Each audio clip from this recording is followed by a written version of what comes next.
Kapitel 1 Der Nebel über London. Der Nebel lag wie ein schwerer Mantel über London, als Sherlock Holmes und Dr. John Watson in einer Droschke durch die engen Straßen der Stadt fuhren. Die Gaslaternen warfen schwache Lichtkreis, die kaum die Dunkelheit durchdrängen, und das Klappern der Pferdehufe holte unheimlich durch die Nacht. Es war kurz nach Mitternacht, und die Stadt schien in einem Zustand der Stille gefangen, als ob sie den Atem anhielte. Holmes, ich verstehe immer noch nicht, warum wir zu dieser unchristlichen Stunde unterwegs sind, sagte Watson, während er seinen Mantel enger zog. Ihr Telegramm war wie üblich kryptisch. Ein verschwundener Mann, eine Maske und das alles in einer Nacht wie dieser. Könnten Sie mir nicht ein wenig mehr verraten? Holmes, der am Fenster der Droschke lehnte und der vorbeiziehenden Schatten beobachtete, verzog die Lippen zu einem schmalen Lächeln. Mein lieber Watson, Geduld ist eine Tugend, die Ihnen nicht immer leicht fällt.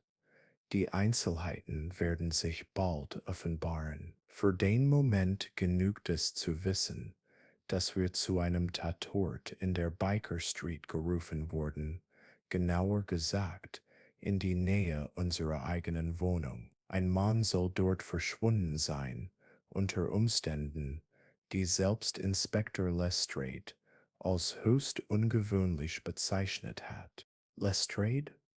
Dies Naut.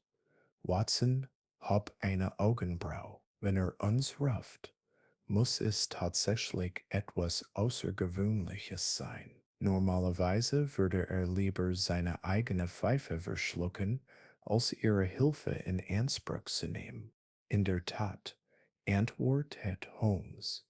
Seine Augen funkelten im schwachen Licht, doch diesmal scheint selbst er ratlos zu sein. Ein Mann, maskiert, verschwand spurlos in einer Gasse, ohne dass jemand etwas hörte oder sah. Und das, obwohl die Gasse von einer Menschenmenge umgeben war. Es gibt keine Leiche, keine Spuren, nur eine seltsame Atmosphäre, die selbst die hartgesottenen Polizisten der Metropolitan Police nervös macht. Die Droschke hielt mit am Ruck, und Holmes sprang heraus, bevor Watson die Tür öffnen konnte. Die Baker Street war in dichten Nebel gehüllt, und die vertrauten Umrisse der Häuser wirkten wie Geister, die aus der Dunkelheit auftauchten. Vor einer schmalen Gasse, die von der Hauptstraße abzweigte, stand eine Gruppe von Polizisten, deren Laternen schwache Lichtenzellen im Nebel schufen. Inspektor Lestrade trat vor, sein Gesicht blass und angespannt. Holmes Gott, dass Sie da sind, begrüßte er sie mit einem Nicken. Und Sie, Dr. Watson, ich hoffe, Sie verzeihen die späte Stunde, aber dieser Fall, ist anders. Ersparen Sie uns die Höflichkeiten, Lestrade, unterbrach Holmes, während er die Gasse mit einem durchdringenden Blick mustert. Was genau ist passiert? Und warum diese Dringlichkeit? Lestrade räusperte sich und wies auf die Gasse. Vor etwa 2 Stunden wurde ein Mann hier gesehen, gekleidet in einen schwarzen Umhang und mit einer goldenen Maske, die sein Gesicht vollständig bedeckte. Zeugen berichten, er sei in diese Gasse gegangen, und dann war er einfach weg. Keine Schrei, kein Kampf, nichts. Wir haben die Gasse durchsucht, aber da ist nichts außer. Er zögerte, als ob er selbst nicht glauben konnte, was er sagen wollte. Außer was? Fragte Watson, seine Stimme voller Skepsis. Lestrade zog ein Tuch aus seiner Tasche und enthüllte ein kleines glänzendes Objekt. Es war eine goldene Münze, auf der eine seltsame Grave prangte, ein stilisiertes Gesicht, das einer Maske ähnelte, umgeben von unleserlichen Symbolen. Das lag in der Mitte der Gasse, genau dort, wo der Mann verschwunden ist. Es ist das Einzige, was wir gefunden haben. Holmes nahm die Münze mit einer behandschuhten Hand und betrachtete sie eingehend. Seine Augen verengten sich, als die Gravur studierte. Interessant, murmelte, or sehr interest. Watson, sehen Sie sich das an.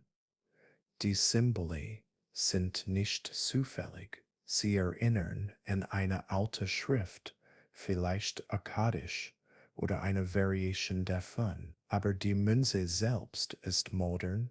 Sie kann nicht älter als ein Jahrzehnt sein. Watson beugte sich vor und runzelte die Stirn. Akkadisch?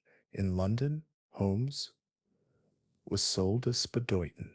Das, mein Freund, ist die Frage, antwortet Holmes, während die Münze in seine Tasche steckte.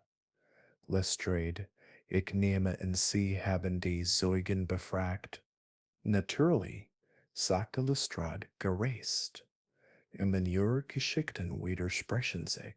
Einige sagen, der Mann habe Usung, andere behaupten, habe Usury.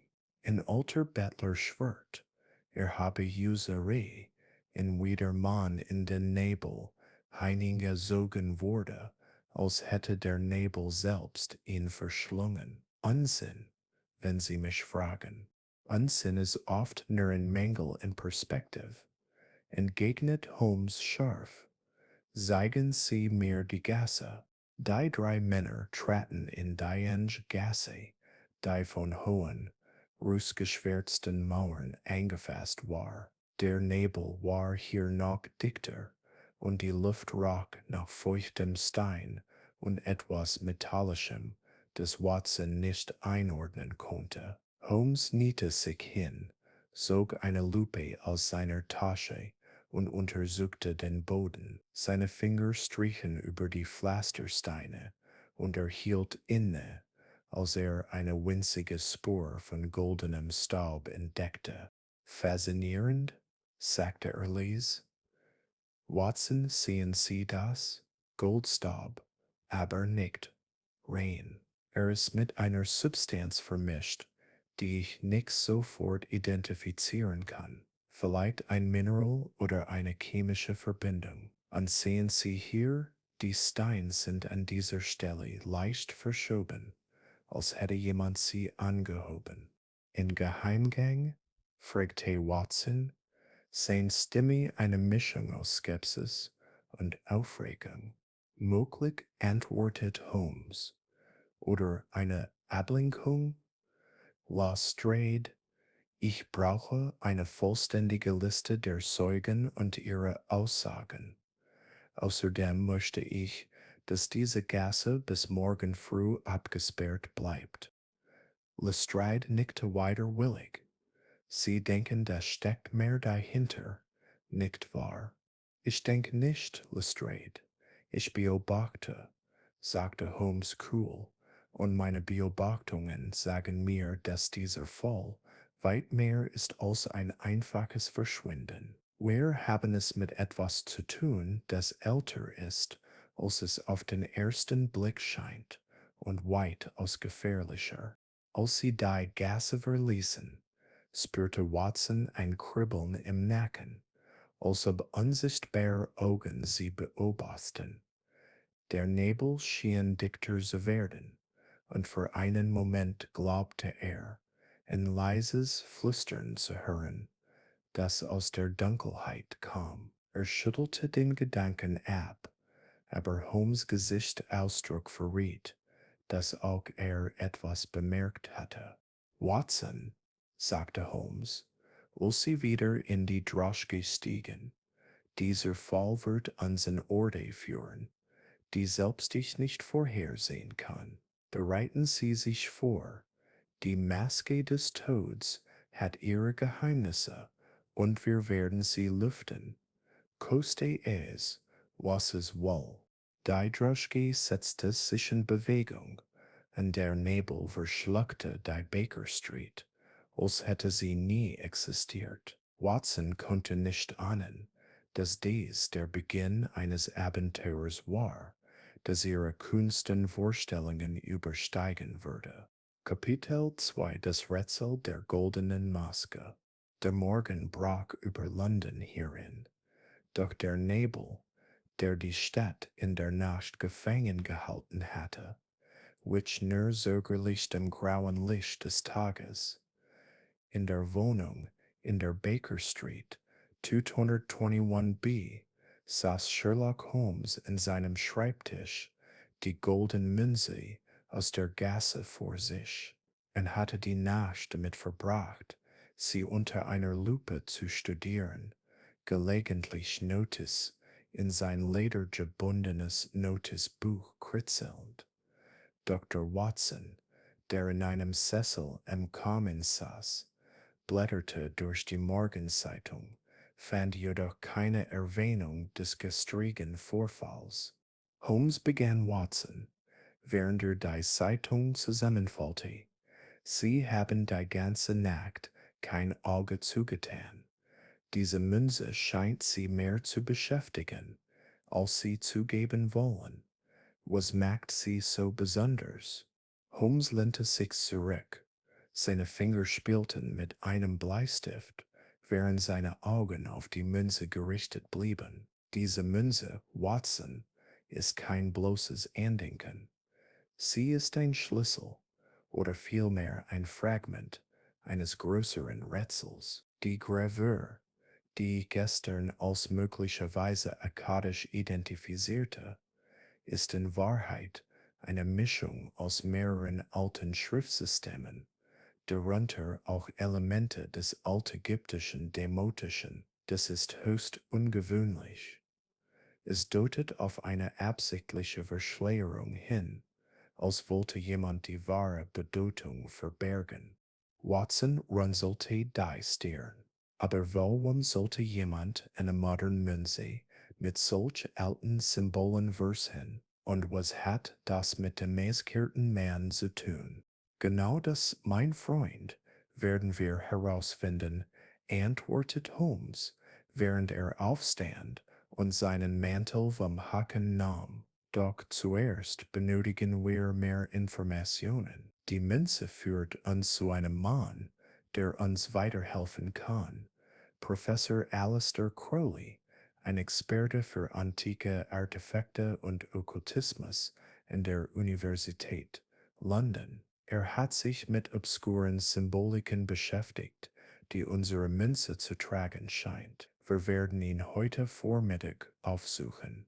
Die beiden Männer machten sich auf den Weg zur Universität, die in einem imposanten Gebäude aus rotem Backstein im Herzen der Stadt lag. Der Campus war belebt. Studenten eilten zwischen den Gebäuden hin und her, doch die Atmosphäre in Professor Crowleys Büro war eine ganz andere. Der Raum war vollgestopft mit Büchern, alten Manuskripten und seltsamen Artefakten, die in Vitrinen ausgestellt waren. Ein schwacher Geruch von Weihrauch lag in der Luft, und das Licht fiel gedämpft durch schwere Samtvorhänge. Professor Crowley, ein hagerer Mann mit grauem Haar und einem buschigen Schnurrbart, begrüßte sie mit einem misstrauischen Blick. Mr. Holmes, Dr. Watson, sagte er, während er hinter seinem Schreibtisch hervortrat. Ich habe Ihre Arbeit schon lange verfolgt. Was führt den großen Detektiv zu mir? Holmes zog die Münze aus seiner Tasche und legte sie auf den Schreibtisch. Diese Münze, Professor, sie wurde gestern Abend am Schauplatz eines rätselhaften Verschwindens gefunden. Ich vermute, Sie können mir etwas über die Gravur erzählen. Crowley nahm die Münze und betrachtete sie mit wachsendem Interesse. Seine Finger zitterten leicht, außer die Symbole nachzeichnet. Das ist bemerkenswert. Murmeltates. Diese Symbole sind eine Mischung aus akkadischen Kehlschriftzeichen und demotischen Schriftzeichen, wie Sie richtig vermutet haben, Mr. Holmes. Aber sie sind nicht bloß dekorativ. Sie bilden eine Inschrift, die auf eine alte Legende hinweist, die Legende der Maske des Todes. Die Maske des Todes, fragte Watson, seine Stimme voller Skepsis. Klingt nach etwas, das man in einem Schauerroman findet. Crowley lächelte schief. Sie spotten. Dr. Watson. Aber die Legende ist älter als die meisten Zivilisationen. Es heißt, die Maske sei ein Artefakt, das vor Jahrtausenden von einer längst vergessenen Kultur geschaffen wurde. Sie soll ihrem Träger übermenschliche Kräfte verleihen oder ihn in den Wahnsinn treiben. Die Inschrift auf dieser Münze ist ein Fragment einer Beschreibung, die den Weg zur Maske weist. Sehen Sie hier, die Symbole sprechen von einem Tor des Nebels und einem Wächter der Ewigkeit. Better Dazen sehen Sie hier, Ivacentes Fürstev ist Sumsest Augen funkelten vor Interesse. Und wo könnte man diese Maske finden? Professor, gibt es Hinweise darauf, wo sie verborgen ist? Crowley zögerte. Seine Finger schlossen sich fester die Münze. Es gibt Gerüchte, Mr. Holmes, Gerüchte über eine Geheimgesellschaft, die die Maske bewacht. Sie nennen sich die Orden der ewigen Flamme, aber ich warne Sie, diese Leute sind gefährlich. Sie glauben, die Maske sei mehr als ein Artefakt. Sie sehen sie als göttlich. Den Orden? Fragte Watson. Das klingt nach einer Gruppe von Wahnsinnigen, die sich in alten Mythen suhlen. Vielleicht, sagte Crowley leise, aber wahnsinnig können gefährlich sein, besonders wenn sie glauben, dass sie göttliche Macht in den Händen halten. Holmes nahm die Münze zurück und steckte sie in seine Tasche. Vielen Dank, Professor. Sie haben uns sehr geholfen. Und wenn ihr die letzte Frage. Haben Sie in letzter Zeit jemanden gesehen, der eine goldene Maske trug? Crowley wurde blass. Eine goldene Maske? Nein, aber ich habe Gerüchte gehört. Vor ein paar Tagen sprach ein Kollege von einem Mann, der in einer Taverne in Whitechapel gesehen wurde, mit einer Maske, die wie pures Gold glänzte. Er verschwand, bevor jemand ihn ansprechen konnte. Holmes nickte. Sein Miene und Dirge, dringlich, interessant. Wir werden dieser Spur nachgehen. Guten Tag, Professor. Als Holmes und Watson das Büro verließen, spürte Watson wieder dieses unheimliche Kribbeln im Nacken. Holmes, glauben Sie wirklich an diese Geschichte von einer magischen Maske? Holmes' Blick war ernst. Ich glaub an Fakten, Watson. Und die Fakten sagen mir, dass jemand diese Legende benutzt, um etwas zu verbergen oder etwas zu erreichen. Die Frage ist, was und warum ein Mann in einer Gasse verschwinden musste, um dieses Geheimnis zu bewähren.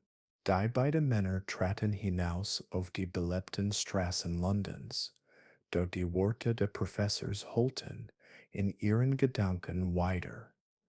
Die Maske des Todes war mehr als ein Mythos, sie war ein Rätsel, das Holmes entschlossen war zu lösen, koste es, was es wolle. Doch in den Schatten der Stadt lauerte etwas, das sie beobachtete, und die Fäden des Geheimnisses zogen sich enger zusammen. Kapitel 3. Ein Besuch bei Lord Ashbourne. Die Sonne stand hoch am Himmel, Doch die Straßen Londons waren immer noch von einer feuchten Kälte durchzogen, die der verblassende Nebel hinterlassen hatte. Sherlock Holmes und Dr. Watson saßen in einer Droschke, die sie durch die gepflasterten Straßen in Richtung Mayfair brachte, einem Viertel, das für seine prächtigen Herrenhäuser und wohlhabenden Bewohner bekannt war. Ihr Ziel war das Anwesen von Lord Archibald Ashbourne, einem Mann, dessen Name in den Gerichten aufgetaucht war, die Professor Crowley erwähnt hatte. Holmes hatte die Verbindung schnell gezogen. Ein Mann mit einer goldenen Maske war in Whitechapel gesehen worden, und Ashbourne, ein bekannter Sammler obskurer Artefakte, war kürzlich in derselben Taverne gesehen worden. Holmes, sind Sie sicher, dass dieser Lord Ashbourne etwas mit unserem Fall zu tun hat? Fragte Watson, während er aus dem Fenster der Droschke blickte. Ist ein Adliger, kein zwielichtiger Gestalter aus Whitechapel. Warum sollte er sich mit einer Geheimgesellschaft oder einer mysteriösen Maske abgeben? Holmes' Augen funkelten. Ulcer antwortet, mein lieber Watson, Menschen wie Lord Ashbourne sind oft nicht das, was sie scheinen. Reichtum und Titel bieten eine perfekte Fassade, um exzentrische oder gar gefährliche Interessen zu verbergen. Seine Sammlung antiker Artefakte ist in Fachkreisen berüchtigt, und wenn jemand in London mehr über die Maske des Todes weiß, dann ist er es. Die Droschke hielt vor einem imposanten Herrenhaus, dessen Fassade mit Efeu überwuchert war.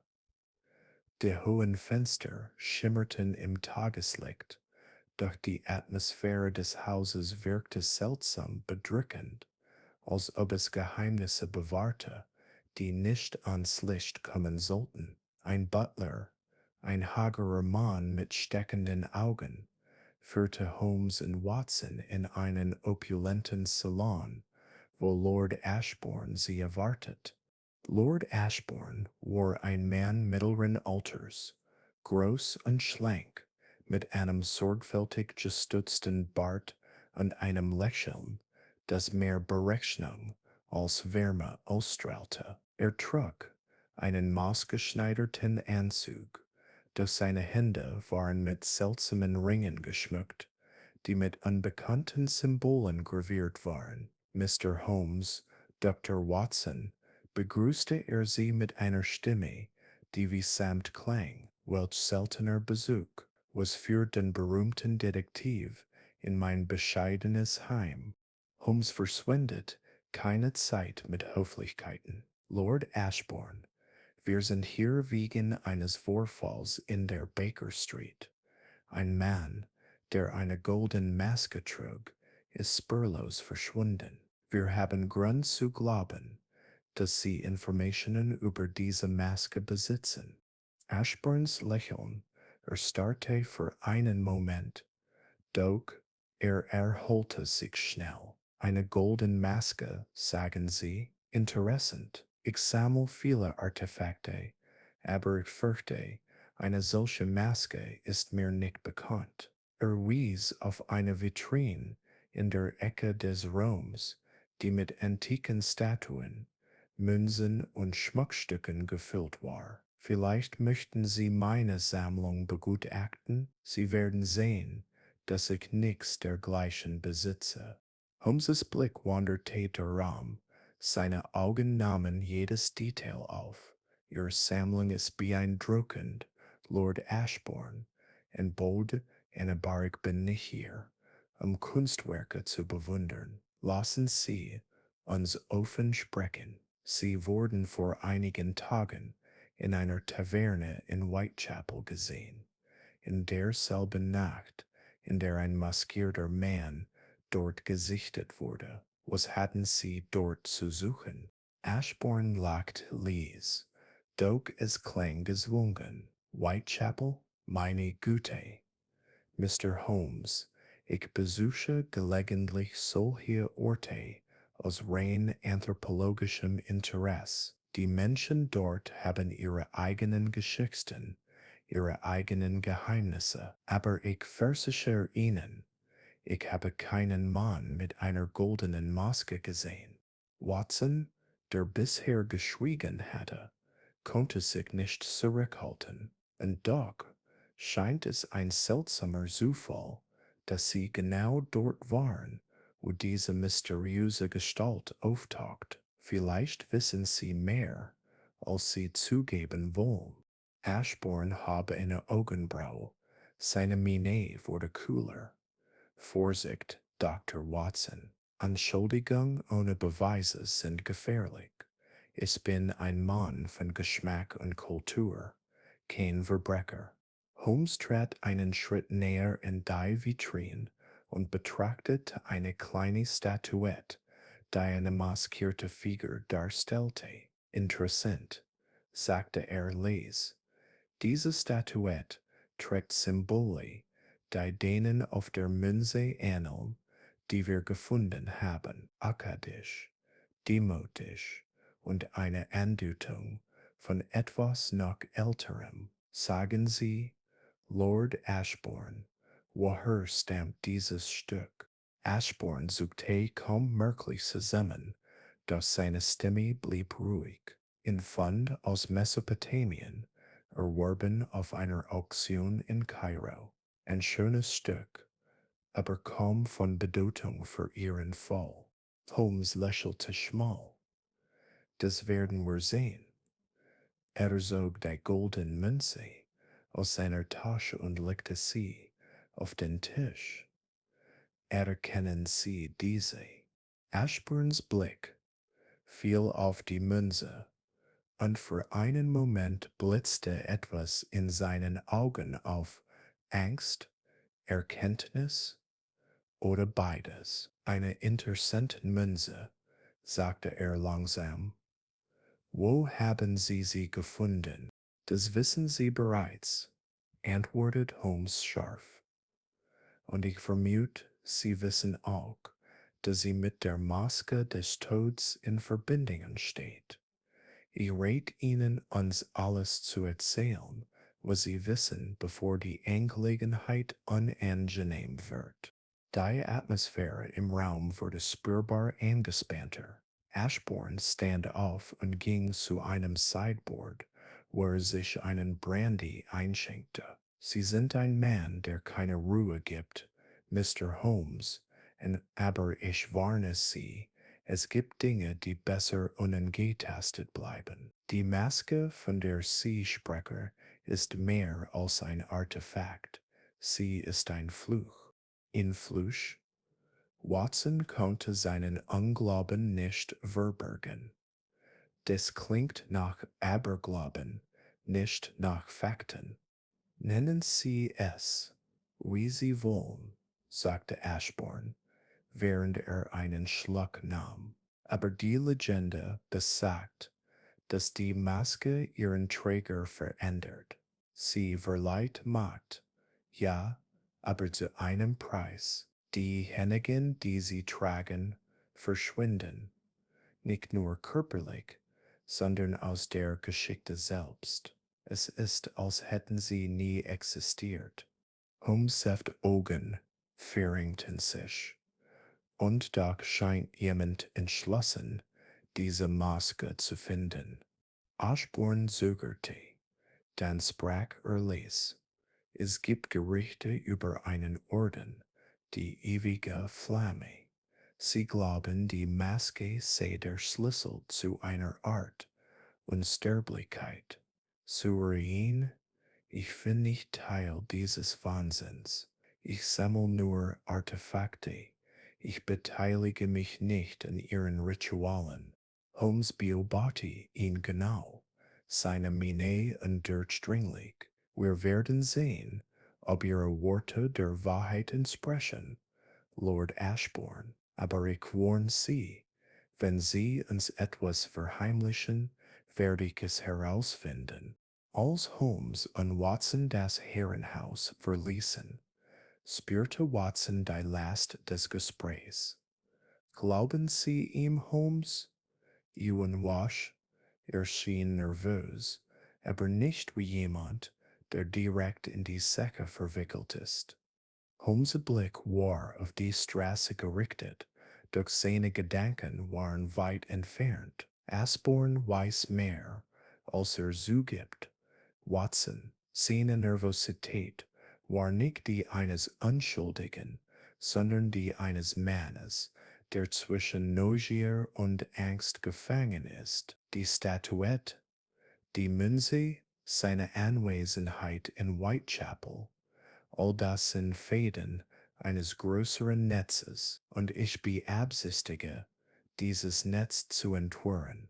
Die Droschke setzte sich in Bewegung, und Watson konnte nicht umhin, sich zu fragen, welche Geheimnisse Lord Ashbourne noch verbarg und welche Gefahren sie erwarteten, wenn sie tiefer in das Rätsel der Maske des Todes eintauchten. Kapitel 4 Die Geheimgesellschaft. Die Nacht hatte London erneut in ihren kalten, nebligen Griff genommen, als Sherlock Holmes sich in die schattigen Straßen von Whitechapel begab. Hatte seinen Mantelkragen hochgeschlagen und trug eine unauffällige Mütze, um nicht aufzufallen.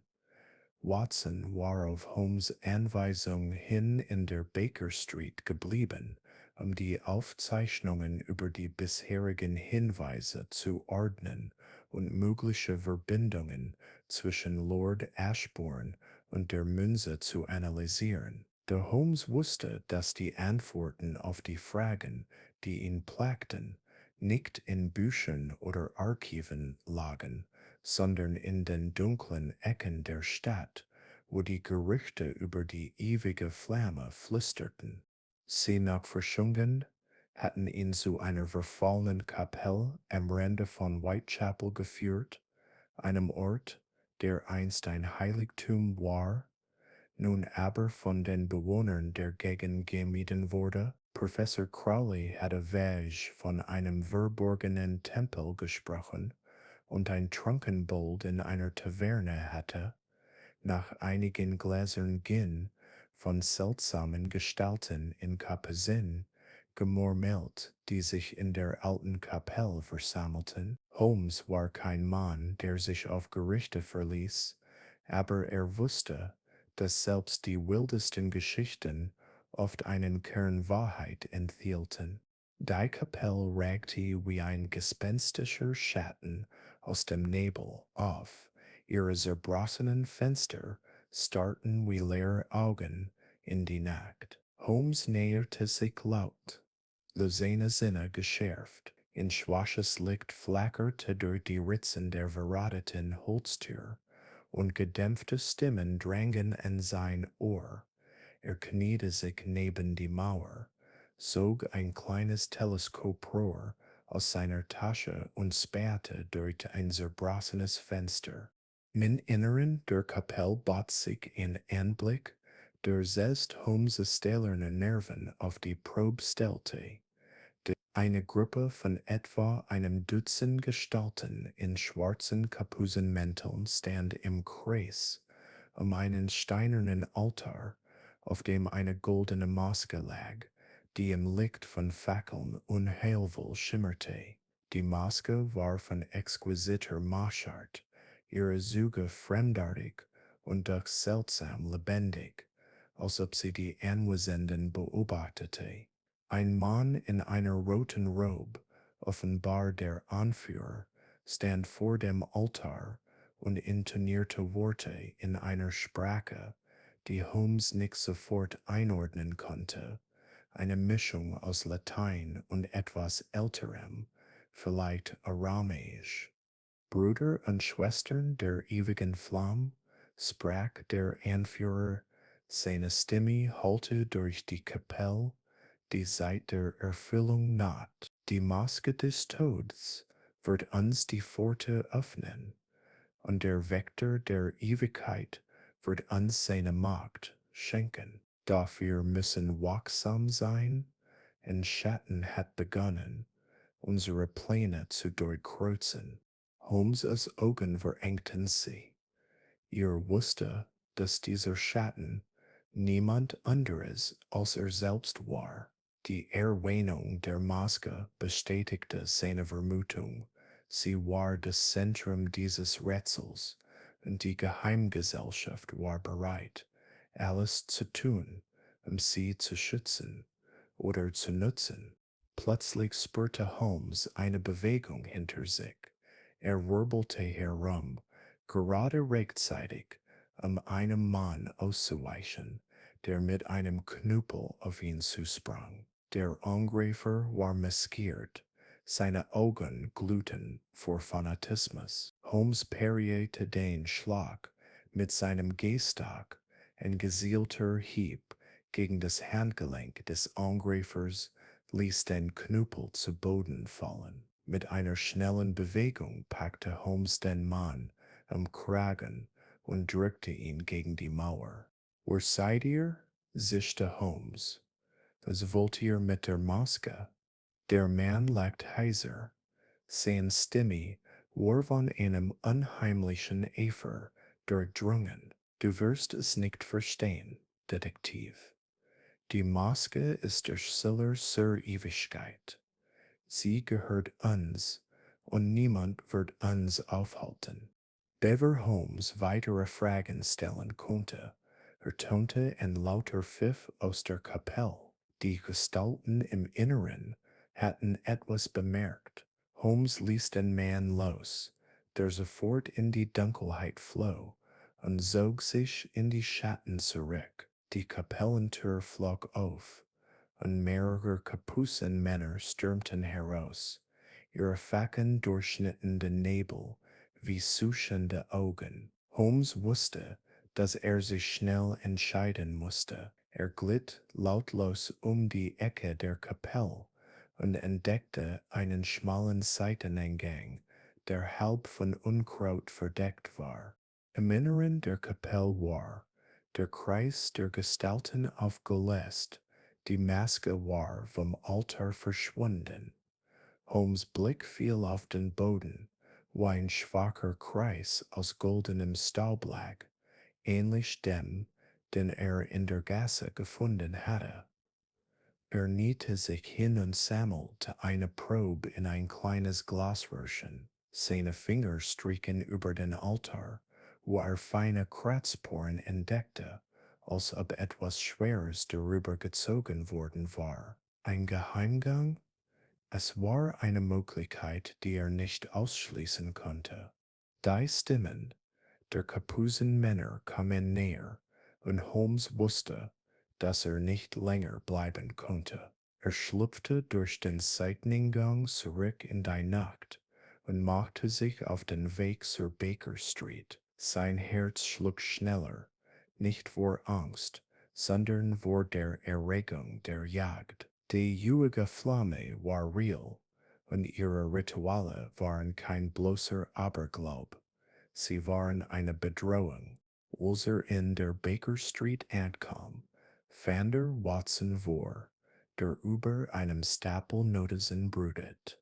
Holmes, rief Watson aus, als er die Tür hörte. Sie sehen aus, als hätten sie einen Geist gesehen. Was ist passiert?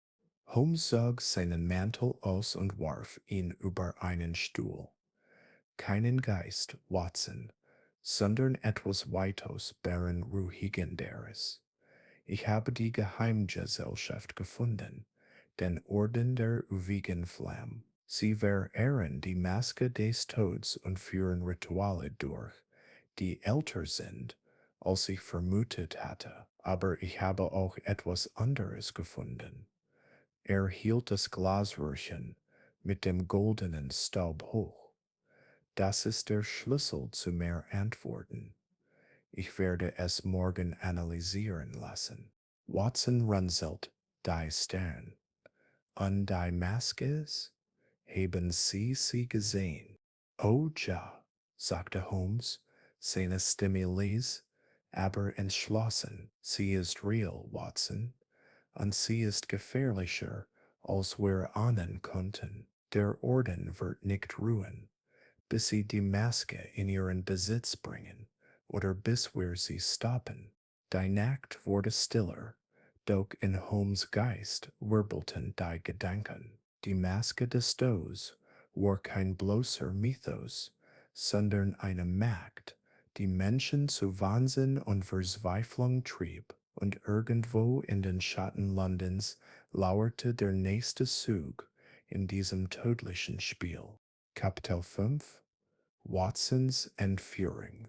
Die Morgendämmerung kroch träge über London, doch in der Baker Street 202b herrschte bereits hektische Aktivität. Sherlock Holmes saß über einem Mikroskop und untersuchte den goldenen Staub, den er in der verfallenen Kapelle gefunden hatte. Seine Augen waren schmal vor Konzentration, und ein Notizbuch voller chemischer Formeln und hastig gezeichneter Diagramme lag neben ihm. Dr. Watson, der die Nacht über kaum geschlafen hatte, brachte eine Kanne Tee herein, sein Gesicht von Sorge gezeichnet. Holmes, Sie müssen sich ausruhen, sagte Watson, während er eine Tasse vor seinen Freund stellte. Sie haben seit Tagen kaum geschlafen, und dieser Fall scheint Sie mehr zu beanspruchen, als Sie zu geben wollen. Holmes blickte nicht auf. Seine Finger justierten das Mikroskop. Worry ist ein Luxus, den wir uns im Moment nicht leisten können, Watson. Der Staub enthält Spuren von Quecksilber und einer unbekannten Legierung, eine Kombination, die auf eine alchemistische Herkunft hinweist. Der Orden der ewigen Flamme ist nicht nur eine Gruppe von Fanatikern. Sie experimentieren mit Substanzen, die gefährlicher sind, als ich dachte. Watson setzte sich und schüttelte den Kopf. Alchemie? Geheimgesellschaften? Holmes? Das klingt, als wären wir in einem Roman von Edgar Allan Poe gelandet. Und doch, sagte Holmes mit einem schmalen Lächeln, ist die Realität oft seltsamer als jede Fiktion. Der Orden will die Maske, und sie wissen, dass wir ihnen auf der Spur sind. Ich fürchte, wir haben ihre Aufmerksamkeit erregt. Die Worte hingen schwer in der Luft, und Watson spürte ein Ungutsgefühl. Er wollte gerade etwas erwidern, als ein lautes Klopfen in der Tür sie unterbrach. Mrs. Hudson, die Wirtin, steckte ihren Kopf hierin, ihr Gesicht blass. Mr. Holmes, ein Bote hatte hier abgegeben. Es ist an Sie adressiert, aber es fühlt sich nicht richtig an. Holmes nahm den Umschlag, der aus grobem, altem Pergament besten und öffnet ihn mit einer schnellen Bewegung. Darin lag ein einzelnes Blatt, beschrieben mit einer krakeligen Handschrift in roter Tinte. Die Maske gehört uns Detektiv. Wenn Sie sie wollen, kommen Sie allein zur Mitternachtsstunde an die Docks. Lagerhaus 3 Cente. Bringen Sie die Münze, keine Polizei, kein Watson oder Ihr Freund wird die Konsequenzen tragen. Holmes' Gesicht verhärtete sich, doch bevor er etwas sagen konnte, hörte Watson ein leises Knarren hinter sich. Er drehte sich und sah gerade noch, wie eine Gestalt in einem schwarzen Umhang durch das Ofenfenster sprang. Holmes, rief Watson, doch es war zu spät. Ein schwerer Gegenstand traf ihn am Hinterkopf, und die Welt wurde schwarz. Als Watson wieder zu sich kam, fand er sich in einem dunklen, feuchten Raum wieder, seine Hände hinter dem Rücken gefesselt. Der Geruch von Salzwasser und Tier lag in der Luft, und das ferne Rauschen der Thames drang durch die Wände. Sein Kopf pochte, doch er zwang sich, die Augen offen zu halten. Vor ihm stand eine Gestalt in einer roten Robe, die Kapuze tief ins Gesicht gezogen. Die goldene Maske, die Holmes in der Kapelle gesehen hatte, lag auf einem provisorischen Tisch, flankiert von zwei flackernden Kerzen. Dr. Watson, sagte die Gestalt, ihre Stimme war tief und versert, als ob sie durch die Maske sprach.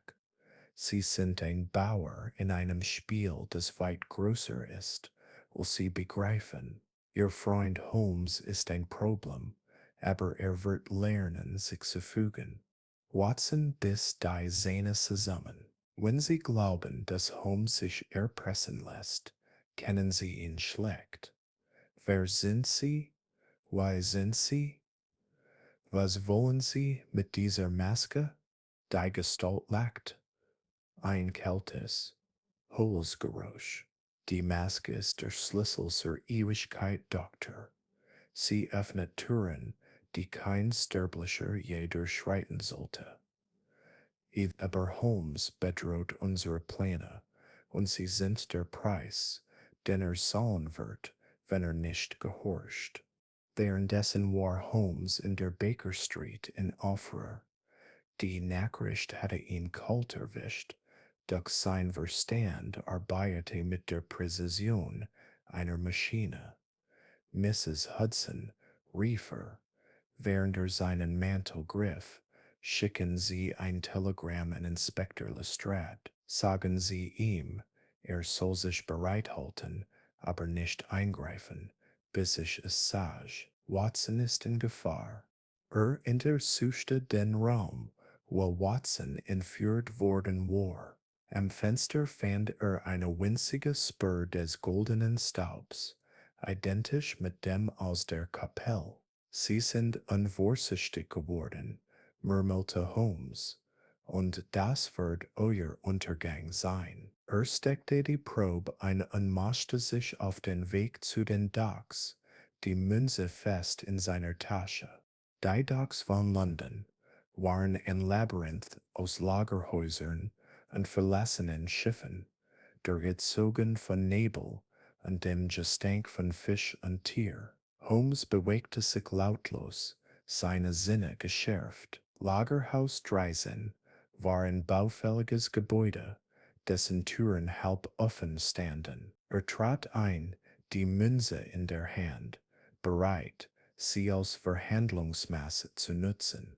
Im Inneren fand eine Szene, die seine schlimmsten Befürchtungen bestätigte. Watson saß gefesselt auf einem Stuhl, umgeben von drei Gestalten in schwarzen Umhängen. Die Gestalt in der roten Robe trat vor, die goldene Maske nun in ihren Händen. Holmes, sagte sie, Sie sind pünktlich. Die Münze, wenn ich bitten darf. Holmes' Blick war stählern. Lassen Sie Watson frei, und wir können verhandeln. Die Münze ist wertlos ohne die Wahrheit, und ich weiß, dass Sie mehr verbergen, als Sie preisgeben. Die Gestalt lacht. Sie sind mutig, Detektiv, aber töricht. Die Münze ist nur ein Teil des Puzzles. Die Maske ist alles. Geben Sie sie uns, oder Ihr Freund stirbt. Watson, trotz seiner Fesseln, rief Holmes, geben Sie ihnen nix. Sie sind verrückt. Holmes' Augen blitzten. Verrückt vielleicht. Aber Sie haben einen Fehler gemacht. Mit einer schnellen Bewegung warf er die Münze in die Luft, lenkte die Aufmerksamkeit der Gestalten ab und zog gleichzeitig ein kleines Messer aus seinem Ärmel. Er durchtrennte Watsons Fesseln in sekenden Schnelle, und die beiden Männer warfen sich hinter einen Stapel Kisten, als die Gestalten auf sie zustürmten. Ein chaotischer Kampf brach aus. Fackeln fielen zu Boden, und der Geruch von brennendem Holz erfüllte die Luft. Holmes und Watson kämpften sich durch. Doch die Gestalt in der roten Robe verschwand, mit der Maske in den Schatten. Als die Polizei unter Lestrads Führung eintraf, waren die Angreifer geflohen und nur der goldene Staub blieb zurück, schimmernd im Licht der Flammen. Zurück in der Baker Street saß Watson mit einem Verband um den Kopf im Kamin, während Holmes ruhelos auf und ab ging. Sie haben die Maske, Holmes, sagte Watson, und wir sind keinen Schritt weiter. Im Gegenteil, antwortet Holmes, sein Stimme ruhig, aber entschlossen. Wir haben ihre Schwäche gesehen. Sie sind verzweifelt, Watson, und Verzweiflung führt zu Fehlern. Die Maske mag in ihren Händen sein, aber ich werde sie finden, und ich werde die Wahrheit hinter diesem Wahnsinn enthüllen. Die Nacht schloss sich um die Baker Street, doch das Spiel hatte gerade erst begonnen, und Holmes wusste, dass die nächste Begegnung mit dem Orden der ewigen Flamme noch gefährlicher werden würde. Kapitel 6 Spuren im Untergrund.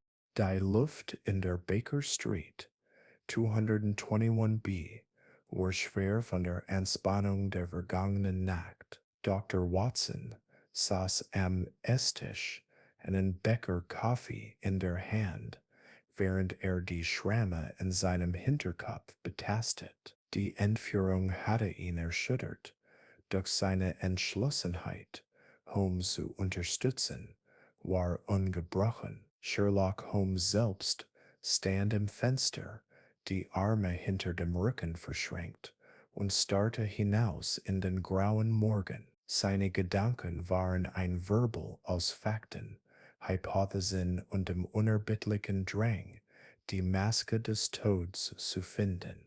Holmes begann Watson seine Stimme rau. Sie sagt en gestern, der Orden sei verzweifelt. Und nach dem, was passiert ist, frage ich mich, wie weit sie gehen werden. Sie waren bereit, mich zu töten, nur um sie zu zwingen, die Münze herauszugeben. Holmes drehte sie, seinen Augen funkelten vor Intensität. Genau diese Verzweiflung, Watson, ist ihre Schwäche. Sie haben die Maske, aber sie fürchten, dass wir ihnen zu nahe kommen. Der goldene Staub, den wir gefunden haben, ist kein Zufall. Er ist eine Spur, die uns direkt zu ihrem Versteck führen wird. Ich habe die chemische Zusammensetzung analysiert. Quecksilber, Gold und eine seltene Verbindung, die nur in bestimmten industriellen Prozessen vorkommt. Und ich habe eine Vermutung, wo wir sie finden könnten. Watson runzelte die Stirn. Wo? In einer Fabrik? Nicht ganz, antwortet Holmes mit einem schmalen Lächeln. In den Kanälen unter London, die Thames Docks, wo sie entführt wurden, liegen in der Nähe eines alten Kanalnetzwerks, das während der industriellen Revolution genutzt wurde. Viele dieser Tunnel sind verlassen, oder zumindest sollten sie es sein. Aber wenn der Orden ein Versteck hat, ist es dort unten. Watson seufzte schwer. Die Kanalisation? Holmes, das ist kein Ort für einen Gentleman. Und doch, sagte Holmes, während er seinen Mantel anzog, ist es genau der Ort, in dem wir Antworten finden werden. Packen Sie Ihren Revolver, Watson. Wir brechen sofort. Die beiden Männer machten sich auf den Weg zu den Docks, wo ein versteckter Zugang zu den Kanälen lag. Der Eingang war eine rustige Eisentür, halb verborgen hinter einem Stapel verrotteter Kisten. Holmes neckte das Schloss mit einer geschickten Bewegung, und sie stiegen eine steile, glitschige Treppe hinab in die Dunkelheit. Die Luft war feucht und schwer, durchzogen von einem fauligen Geruch, der Watson die Nase rümpfen ließ. Holmes jedoch schien unbeeindruckt, seine Taschenlampe warf scharfe Lichtstrahlen auf die nassen Wände. Bleiben Sie dicht hinter mir, Watson, flüsterte Holmes, und sehen Sie leise. Wenn der Orden hier ist, werden Sie nicht erfreut sein, anzusehen. Die Tunnel waren ein Labyrinth aus engen Gängen und niedrigen Decken, die Wände mit Moos und Rost bedeckt. Holmes suchte den Boden nach Spuren ab, und bald fand er, was erwartet hatte, winzige Partikel goldenen Staubs, die im Licht seiner Lampe schimmerten. Hier murmelte er, während er sich hinkniete. Sie waren unvorsichtig, der Staub führt uns direkt zu ihnen. Die Spur führte sie tiefer in das Kanalnetz, bis sie in eine Schwersteintür kam, die in die Wand eingelassen war. Holmes untersuchte die Fugen und entdeckte eine Reihe von Symbolen, die denen auf der Münze ähnelten. Faszinierend, sagte er leise. Ein altes Schloss, aber mit modernen Modifikationen. Der Orden verbindet das Alte mit dem Neuen. Mit einer Kombination aus Geschick und einem Dietrich öffnete Holmes die Tür mit Holmes die Tür. Dahinter lag ein großer, höhlenartiger Raum, erleuchtet von Fackeln, die in den Wänden flackerten. Der Raum war mit seltsamen Geräten gefüllt, alchemistische Apparaturen, Glasröhrchen mit schimmernden Flüssigkeiten und ein großer Tisch, auf dem Karten und Manuskripte verstreut lagen. In der Mitte des Raums stand ein Podest, leer bis auf eine Vertiefung in der Form einer Maske. Sie haben die Maske woanders hingebracht, flüsterte Watson, seine Hand am Revolver. Holmes nickte, seine Augen scannten den Raum. Aber Sie haben uns etwas anderes hinterlassen. Er trat an den Tisch und nahm ein altes Manuskript in die Hand, dessen Seiten mit verblasster Tinte beschrieben waren. Das ist eine Abschrift einer Prophezeiung, sagte er. Sie spricht von einem Tor des Nebels, das nur mit der Maske geöffnet werden kann. Der Orden glaubt, dass dieses Tor ihnen unermessliche Macht verleiht. Bevor Watson antworten konnte, holte ein Geräusch durch den Tunnel, das Scharren von Stiefel auf Stein. Holmes zog Watson hinter eine der Apparaturen, und sie beobachteten, wie zwei Gestalten in schwarzen Umhängen den Raum betraten. Eine von ihnen trug eine Fackel, die andere einen Koffer, aus dem ein schwaches, goldenes Leuchten drang. Die Maske ist sicher, sagte die erste Gestalt, ihre Stimme gedämpft. Der Detektiv wird nicht aufgeben. Wir müssen das Ritual beschleunigen. Und wenn er uns findet, fragte die zweite Gestalt, ihre Stimme nervös. Dann wird er sterben, antwortete der erste kalt. Niemand darf das Tor des Nebels stören. Holmes und Watson blieben eher im Versteck, bis die Gestalten den Raum wieder verließen. Holmes' Gesicht war grimmig. Sie sind näher dran, als ich dachte, Watson. Das Ritual, von dem Sie sprechen, ist der Schlüssel. Wir müssen herausfinden, wo und wann es stattfinden wird. Sie durchsuchten den Raum schnell, aber vorsichtig. Holmes fand eine Karte, die eine verlassene Fabrik am Rande Londons markierte, und ein kleines Notizbuch mit einer Liste von Namen. Einige davon waren durchgestrichen, als ob ihre Besitzer nicht mehr lebten. Das ist mehr als eine Geheimgesellschaft, murmelte Holmes. Das ist eine Verschwörung. Als sie den Tunnel verließen, spürte Watson die Kälte der Kanäle in seinen Knochen, aber auch die Hitze der Entschlossenheit. Holmes, diese Leute sind gefährlicher, als wir dachten.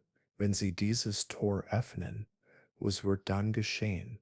Homesteads Blick war düster. Des Watson ist die Frage, die wir beantworten müssen, bevor es zu spät ist. Die Maske des Todes ist nicht nur ein Artefakt, sie ist eine Waffe, und der Orden ist bereit, alles zu opfern, sie zu nutzen. Die beiden Männer treten hinaus in die neblige Nacht, die Karte und das Notizbuch in Holmes' Tasche. Die Spur war klarer geworden, doch die Gefahr war näher denn je, und irgendwo in den Schatten Londons wartete die Maske, bereit, ihr nächstes Opfer zu fordern. Kapitel 7. Die Enthüllung des Verräters. Die Baker Street war, in das schwache Licht eines regnerischen Nachmittags getaucht, als Sherlock Holmes und Dr. Watson in ihrer Wohnung saßen. Der Tisch war übersät mit Papieren, die Karte aus den Kanälen, das Notizbuch mit den durchgestrichenen Namen und die chemischen Analysen des goldenen Staubs. Holmes hatte die letzten Stunden damit verbracht, die Namen in dem Notizbuch mit bekannten Persönlichkeiten in London abzugleichen, während Watson die Karte studierte, die eine verlassene Fabrik am Stadtrand markierte. Holmes, sagte Watson, während er die Karte betrachtet, diese Fabrik liegt in einer Gegend, die seit Jahren verlassen ist. Wenn der Orden dort sein Ritual plant, warum wählen sie einen so abgelegenen Ort? Holmes, der mit einer Pfeife in der Hand am Kamin stand, antwortet, ohne aufzublicken. Abgeschiedenheit ist ihr Schutz, Watson. Eine verlassene Fabrik bietet Raum für ihre Rituale ohne neugierige Augen, aber die Namen in diesem Notizbuch beunruhigen mich mehr. Einige gehören zu einflussreichen Personen, Politiker, Wissenschaftler, sogar ein Mitglied des Oberhauses, und die durchgestrichenen Namen, ich fürchte, sie deuten auf Opfer hin, die der Orden beseitigt hat. Watson runzelte die Stirn. Opfer. Sie meinen, diese Leute wurden ermordet, die Maske zu schützen? Oder das Tor des Nebels zu öffnen? Sagte Holmes, seine Stimme kalt. Die Prophezeiung, die wir fanden, spricht von einem Blutpreise. Ich vermute, der Orden glaubt, dass Opfer notwendig sind, die Macht der Maske zu entfesseln. Ihn Klopfen an der Tür unterbrach ihre Unterhaltung. Mrs. Hudson trat ein, gefolgt von Inspektor Lestrade, dessen Gesicht ungewöhnlich blass war.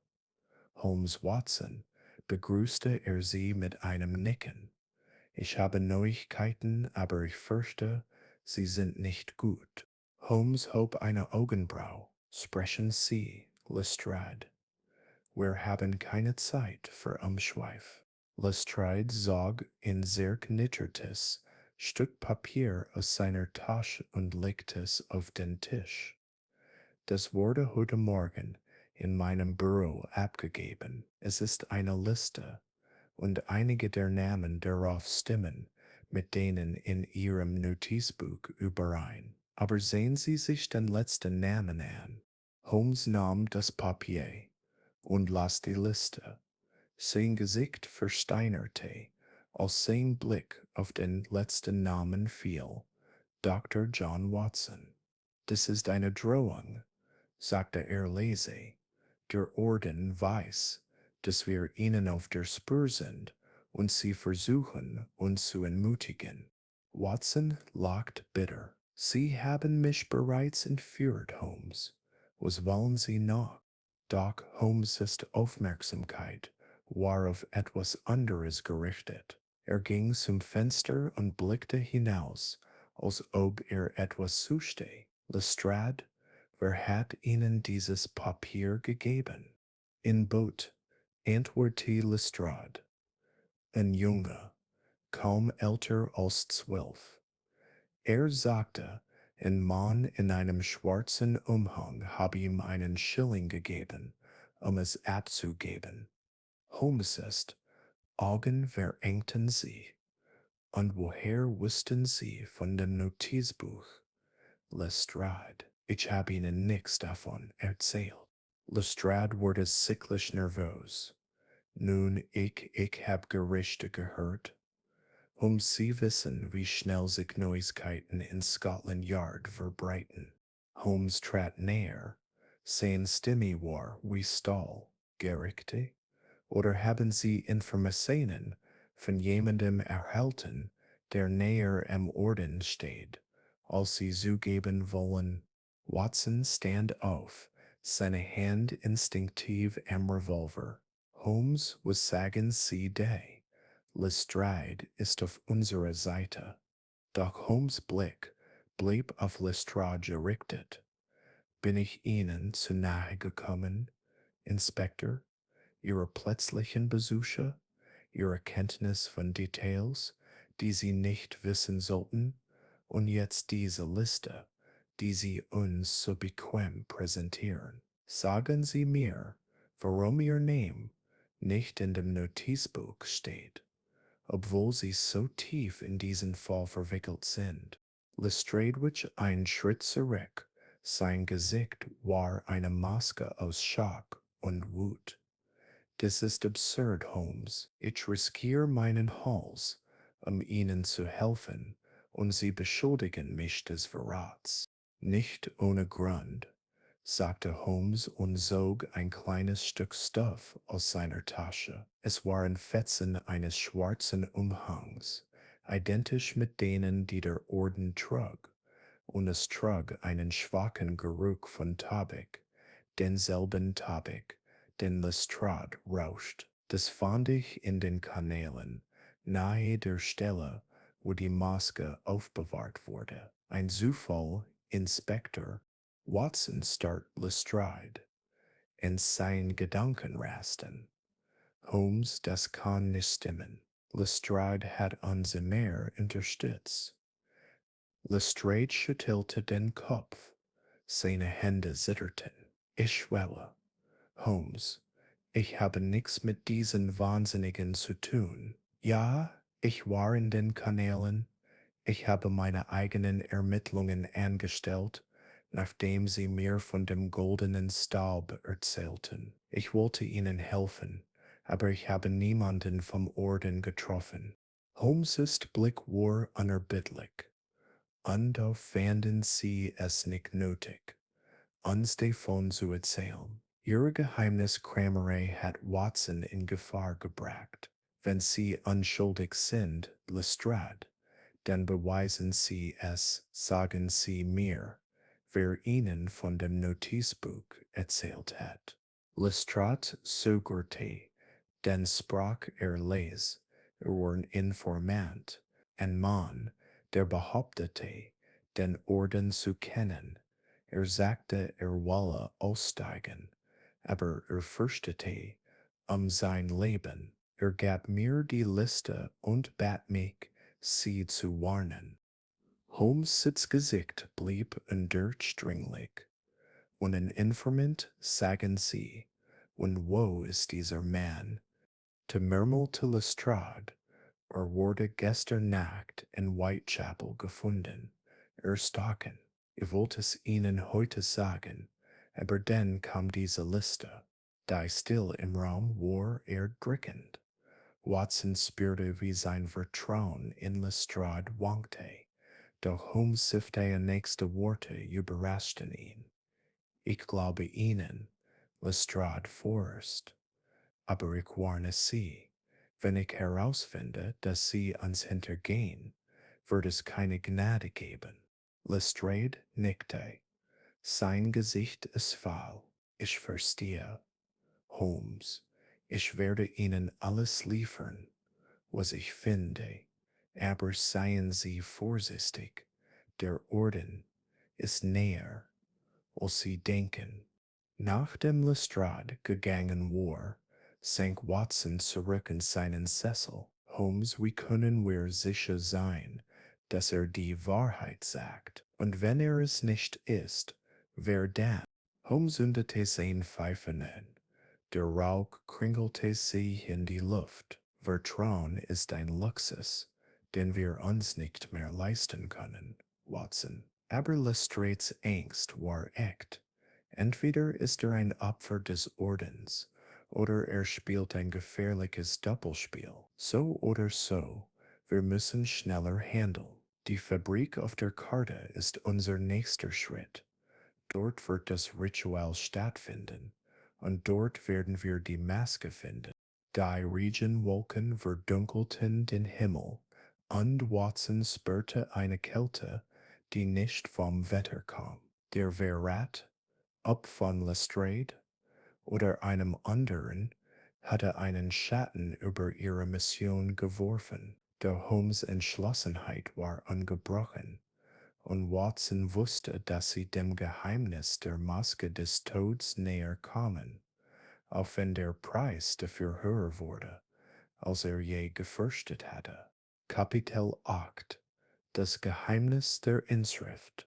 Der Abend hatte die Baker Street in ein düsteres Zwielicht gehüllt, und in der Wohnung 221b brannte das Kaminfeuer, während Sherlock Holmes über einen Stapel alter Manuskripte und Bücher gebeugt saß. Die goldene Münze, die in der Gasse gefunden hatte, lag vor ihm, ihre fremdartigen Symbole schimmerten im flackernden Licht. Dr. Watson saß in einem Sessel, ein Glas Brandy in der Hand, und beobachtete seinen Freund mit einer Mischung aus Bewunderung und Sorge. Die Ereignisse der letzten Tage, Watsons Entführung, der Verdacht gegen Lestrade und die Entdeckung des Verstecks in den Kanälen, hatten die Entspannung zwischen ihnen spürbar erhöht.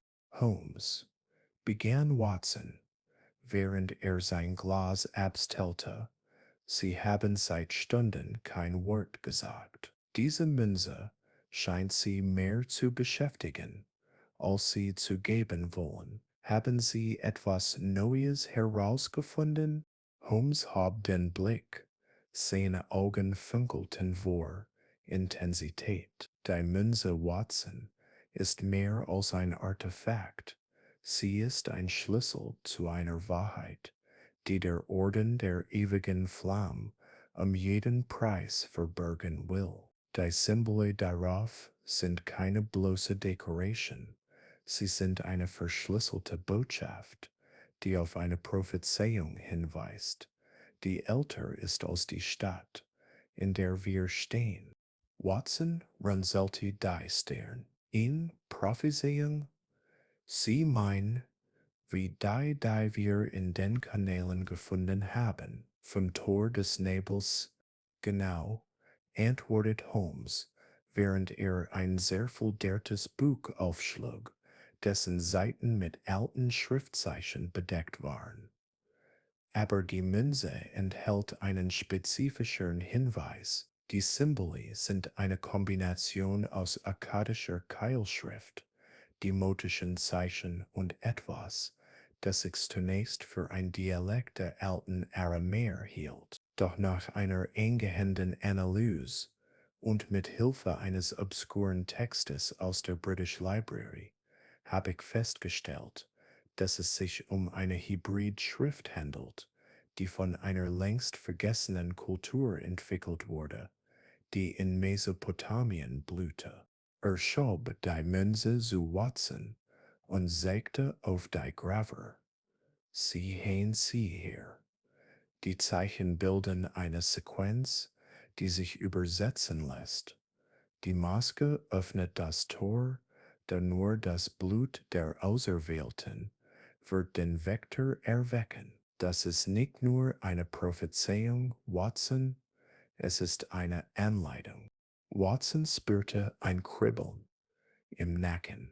Blut der Auserwählten? Das klingt nach einem Menschenopfer.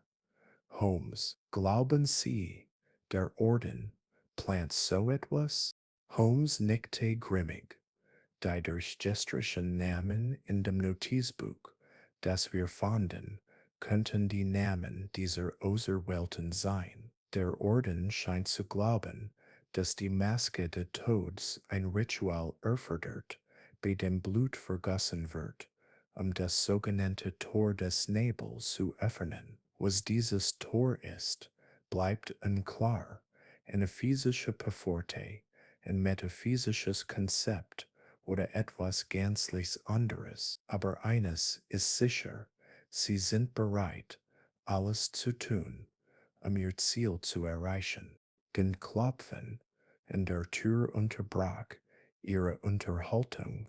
Mrs. Hudson trat ein Tablett mit Tee und einem Umschlag in der Hand. Das wurde gerade abgegeben, Mr. Holmes, sagte sie, ihre Stimme zitterte leicht. Der Bote war seltsam. Er trug einen Umhang und wollte nicht sprechen. Holmes nahm den Umschlag und öffnete ihn. Darin lag ein einzelnes Blatt Pergament, beschrieben mit derselben roten Tinte, die sie bereits gesehen hatten. Die Nachricht war kurz, aber bedrohlich. Die Inschrift ist entschlüsselt, Detektiv. Doch das Wissen wird sie nicht retten. Das Ritual beginnt morgen bei Mitternacht.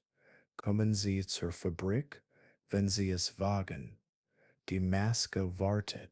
Watson las die Nachricht über Holmes' Schulter und flüsterte les. Sie wissen, dass wir Ihnen auf der Spur sind. Holmes, Sie scheinen keine Angst zu haben. Im Gegenteil, sagte Holmes, während er das Pergament zusammenfaltete. Sie haben Angst, Watson. Diese Nachricht ist eine Einladung oder eine Fall. Sie wollen uns glauben machen, dass sie die Kontrolle haben, aber ihre Eile verrät ihre Verzweiflung. Morgen Nacht in der Fabrik werden wir die Wahrheit erfahren. Watson, stand auf. Seine Entschlossenheit überwog seine Erschöpfung. Dann sollten wir uns vorbereiten. Wenn das Ritual stattfinden soll, müssen wir sie stoppen, bevor sie dieses Tor öffnen, was auch immer es ist. Holmes lächelte schmal. Gut gesprochen, Watson. Wir müssen vorsichtig sein. Der Orden hat bereits bewiesen, dass er bereit ist, Blut zu vergießen. Und die Enthüllung von Lestrades möglichem Verrat hat uns gezeigt, dass wir niemandem trauen können. Die beiden Männer verbrachten den Rest des Abends damit, ihre Pläne zu schmieden. Holmes studierte die Karte der verlassenen Fabrik und zeichnete mögliche Zugänge und Fluchtwege. Watson überprüft seinen Revolver und packte eine kleine Tasche mit medizinischen Vorräten, falls es zu einem Kampf kommen sollte. Doch in der Stille der Nacht spürte Watson eine wachsende Unruhe. Die Prophezeiung, die Maske, das Tor, all das fühlte sich an wie ein Netz, das es langsam sie schloss. Als die Uhr Mitternacht schlug, stand Holmes auf und zog seinen Mantel an. Watson, wir werden heute Nacht noch eine kleine Erkundung unternehmen. Die Fabrik ist der Schlüssel, aber ich will vorbereitet sein. Wir müssen die Umgebung auskundschaften, bevor der Orden seine Falle stellt. Die beiden Männer traten hinaus in die Kälte, regennass Nacht.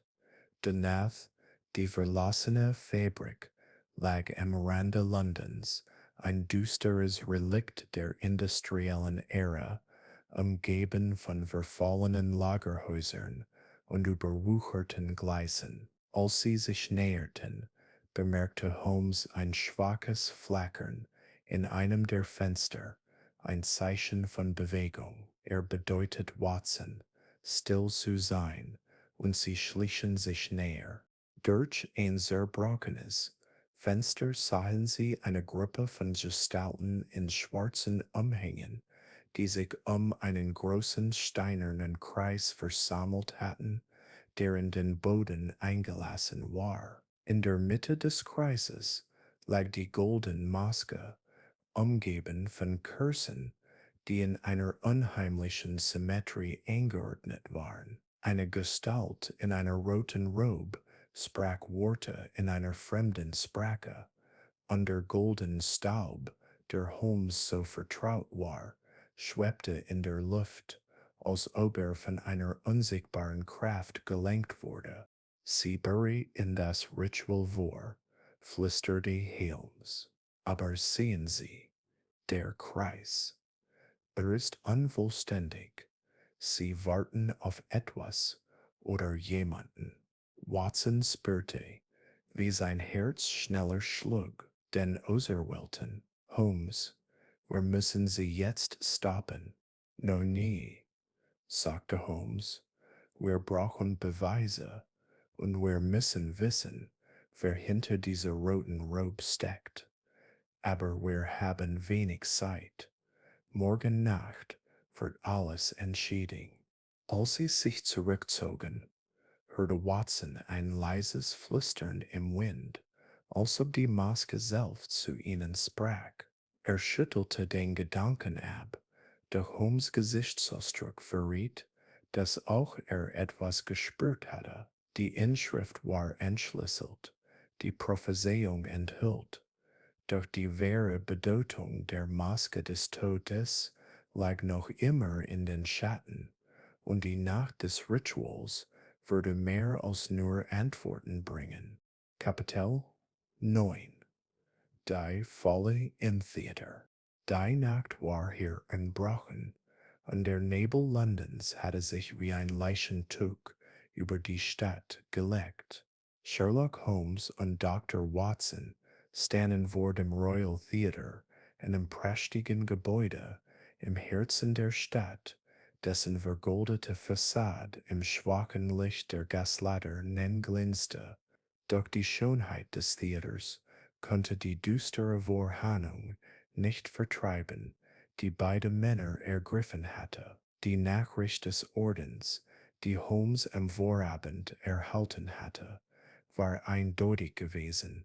Das Ritual würde in der verlassenen Fabrik stattfinden. Doch ein weiterer Hinweis, ein anonymer Brief, der unter der Tür der Baker Street 210 B durchgeschoben worden war, hatte sie hierher geführt. Der Brief sprach von einer letzten Aufführung im Royal Theater, die den Schlüssel zur Maske bergen sollte. Holmes, flüsterte Watson, während er seinen Revolver überprüft. Das fühlt sich wie ein Fall an vor. Warum sollten sie uns plötzlich ins Theater locken, wenn das Ritual in der Fabrik stattfinden soll? Holmes' Augen funkelten im Schatten seiner Mütze. Weil sie uns verwehren wollen, Watson, der Orden der ewigen Flamme weiß, dass wir ihnen dicht auf den Fersen sind.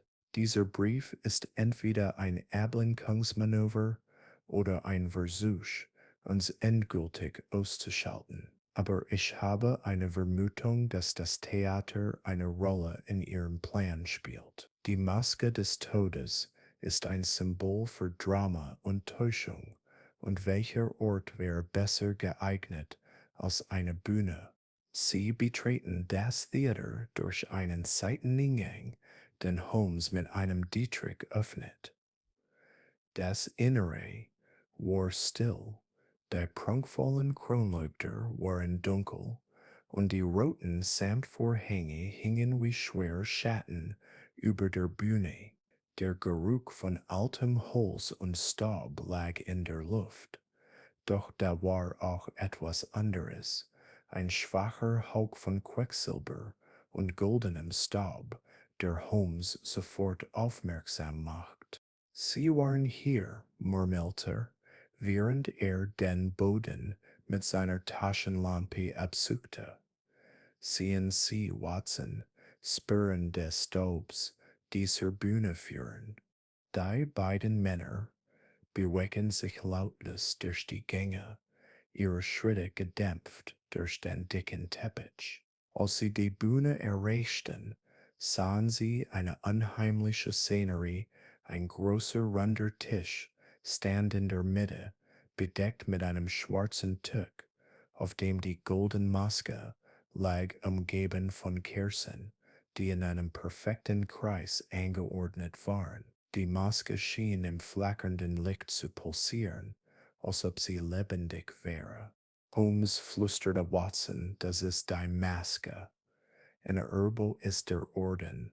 Bevor Holmes antworten konnte, schloss sich die schwere Bühnentür mit einem lauten Knall, und die Lichter im Theater flammten auf, tauchten die Bühne in ein gespenstisches Licht. Gestalten in schwarzen Umhängen traten aus den Schatten, ihre Gesichter verborgen hinter Kapuzen. Eine einzelne Gestalt in einer roten Robe, die Maske in den Händen, stand am Rand der Bühne. Ihre Stimme hallte durch den Raum, kalt und bedrohlich.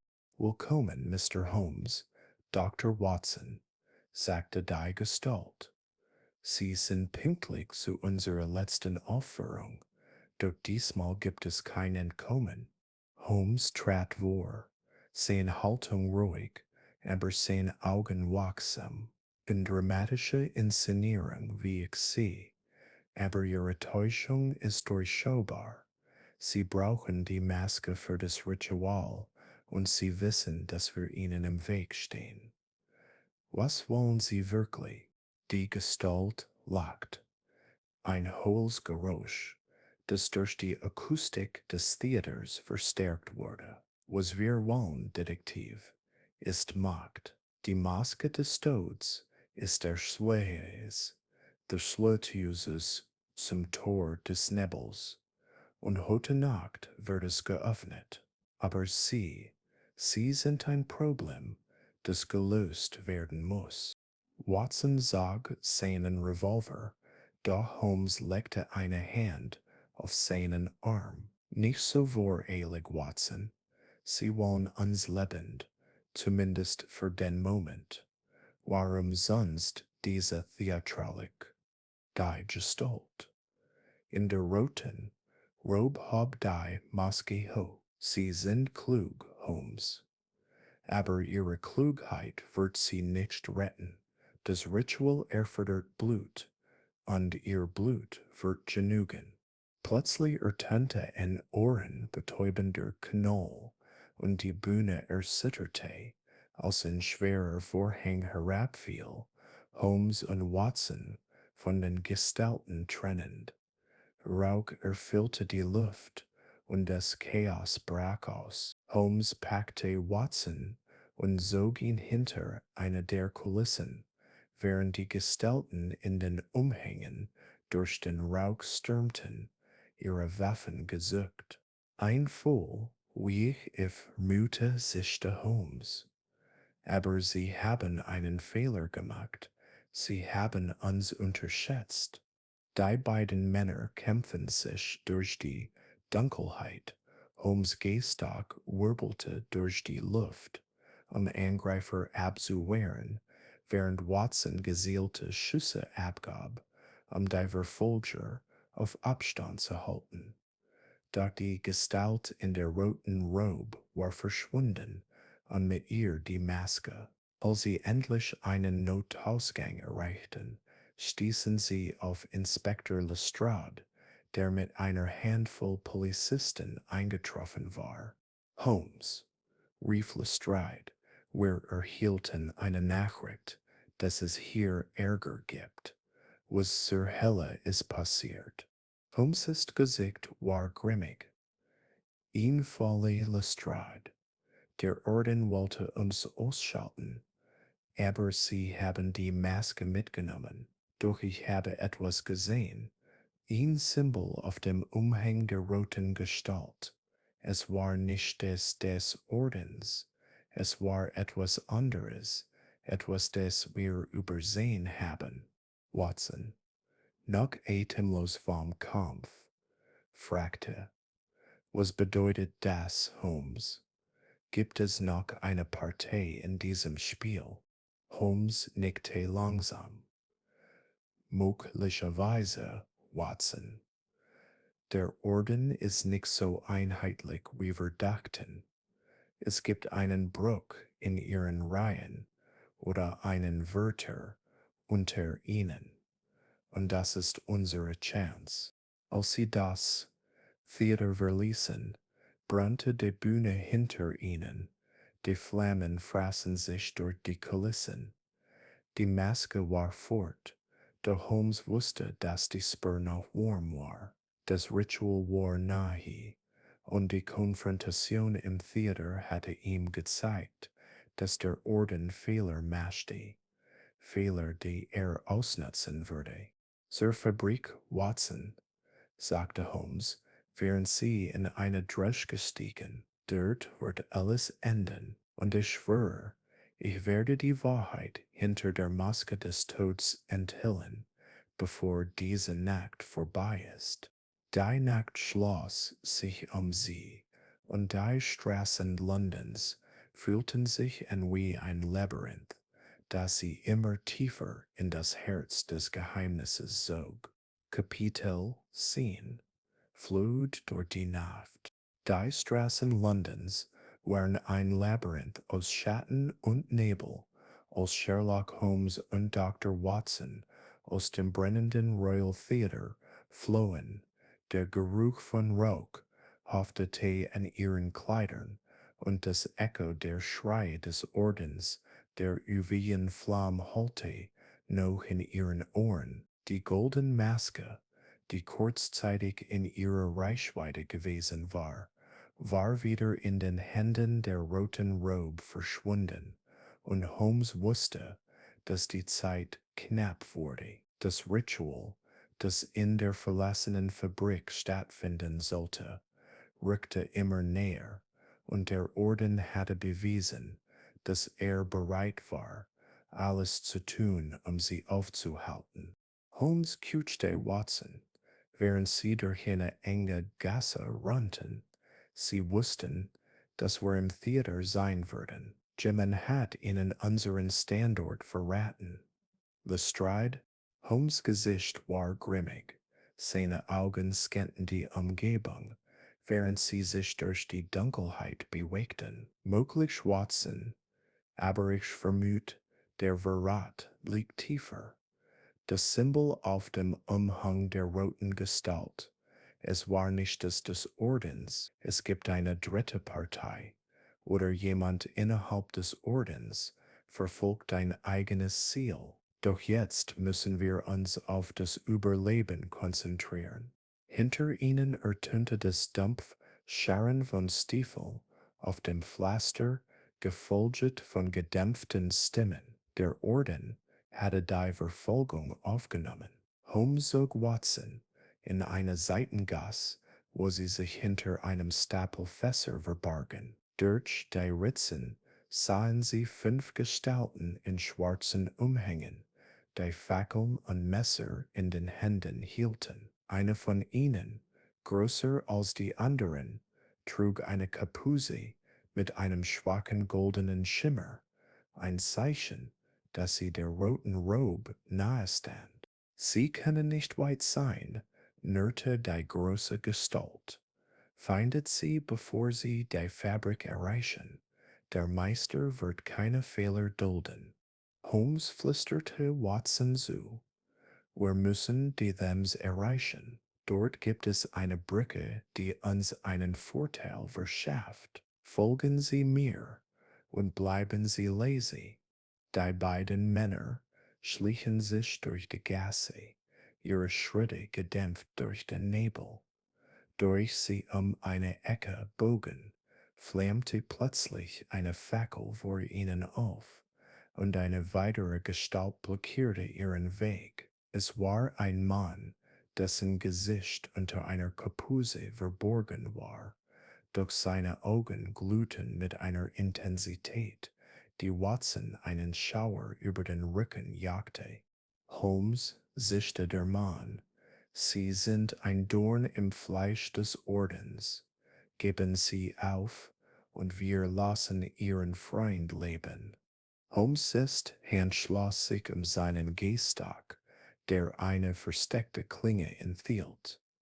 Ich fürchte, ich bin nicht in der Stimmung für Capitulation, sagte er kalt. Watson, jetzt.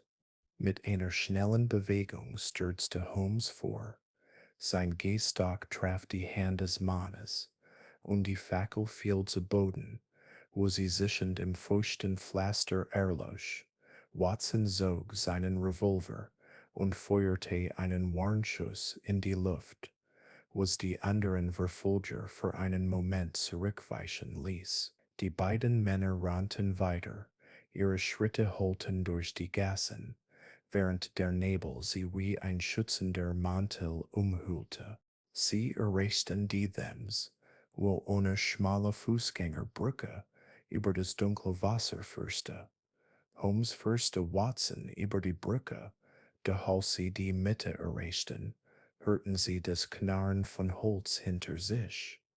Die Verfolger hatten sie eingeholt. Eine der Gestalten warf ein Messer, das knapp an Watsons Schulter vorbeiflog und in die Brüstung der Brücke einschlug.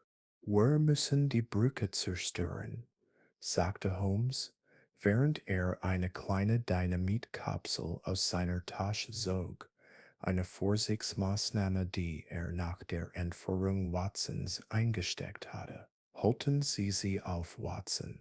Watson nickt, neigte sich hin und feuerte gezielte Schüsse, um die Verfolger in Schock zu halten. Holmes zündete die Kapsel und warf sie in das Fundament der Brücke. Eine ohrenbetäubende Explosion erschütterte die Nacht, und die Brücke begann zu wanken. Holmes packte Watson und zog ihn auf die andere Seite, gerade als das Holz unter ihnen nachgab und in die Thems stürzte. Die Verfolger blieben auf der anderen Seite zurück, ihre wütenden Schreie hallten über das Wasser. Doch Holmes wusste, dass sie nicht aufgeben würden. Sie werden einen anderen Weg finden, sagte er, während sie weiterliefen. Aber wir haben einen Vorsprung. Die Fabrik ist nicht weit. Watson, noch atemlos von der Flucht, fragte Holmes, was es mit der Maske? Sie haben sie gestohlen. Wieder einmal. Holmes' Blick war entschlossen. Sie haben die Maske, aber wir haben etwas, das Sie nicht erwarten, die Karte und das Notizbuch aus dem Kanal, die Namen darin. Einige leben noch, und ich vermute, einer von ihnen ist der Schlüssel zum Ritual. Wenn wir die Fabrik erreichen, bevor das Ritual beginnt, können wir es stoppen. Die beiden Männer bewegten sich weiter durch die Nacht. Die Lichter der Stadt verschwammen im Nebel. Doch, als sie sich der verlassenen Fabrik näherten, bemerkte Holmes etwas Unheimliches. Der goldene Staub, der sie bisher geleitet hatte, war überall, auf dem Boden, in der Luft, als ob die Maske selbst die Nacht durchdrang. Ein leises Flüstern, fast wie eine Stimme, schien aus der Dunkelheit zu kommen, und Watson spürte, wie sein Herz schneller schlug. Holmes, flüsterte er, hören Sie das? Es ist, als ob die Maske uns ruft. Holmes' Gesicht war eine Maske der Konzentration, eine Illusion, Watson, oder ein Trick des Ordens. Aber es bestätigt, dass wir nahe dran sind. Die Fabrik ist der Ort, in dem alles entschieden wird. Bereiten Sie sich vor, diese Nacht wird nicht ohne Blutvergießen enden. Die Umriss der Fabrik tauchten vor ihnen auf, ein monströses Gebäude, das wie ein schlafendes Ungeheuer im Nebel lag. Holmes und Watson wussten, dass sie in eine weitere Falle liefen, doch es gab kein Zurück. Die Maske des Todes war nahe, und mit ihr die Wahrheit, die Holmes um jeden Preis enthüllen würde. Kapitel 11. Der Schlüssel zur Prophezeiung.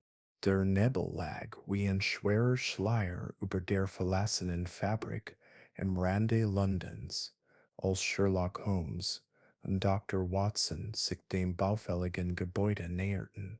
Die Flucht durch die Nacht hatte sie erschöpft. Der Holmes' Entschlossenheit brannte heller als je zuvor. Die goldene Maske, die in den Händen des Ordens der ewigen Flamme war mehr als ein Artefakt, sie war der Schlüssel zu etwas Größerem, etwas, das Holmes zu entschlüsseln begann. Die Karte und das Notizbuch aus den Kanälen lagen schwer in seiner Tasche, und die Worte der Prophezeiung, die er entschlüsselt hatte, holten in seinem Geist. Die Maske öffnet das Tor, doch nur das Blut der Auserwählten wird den Wächter erwecken.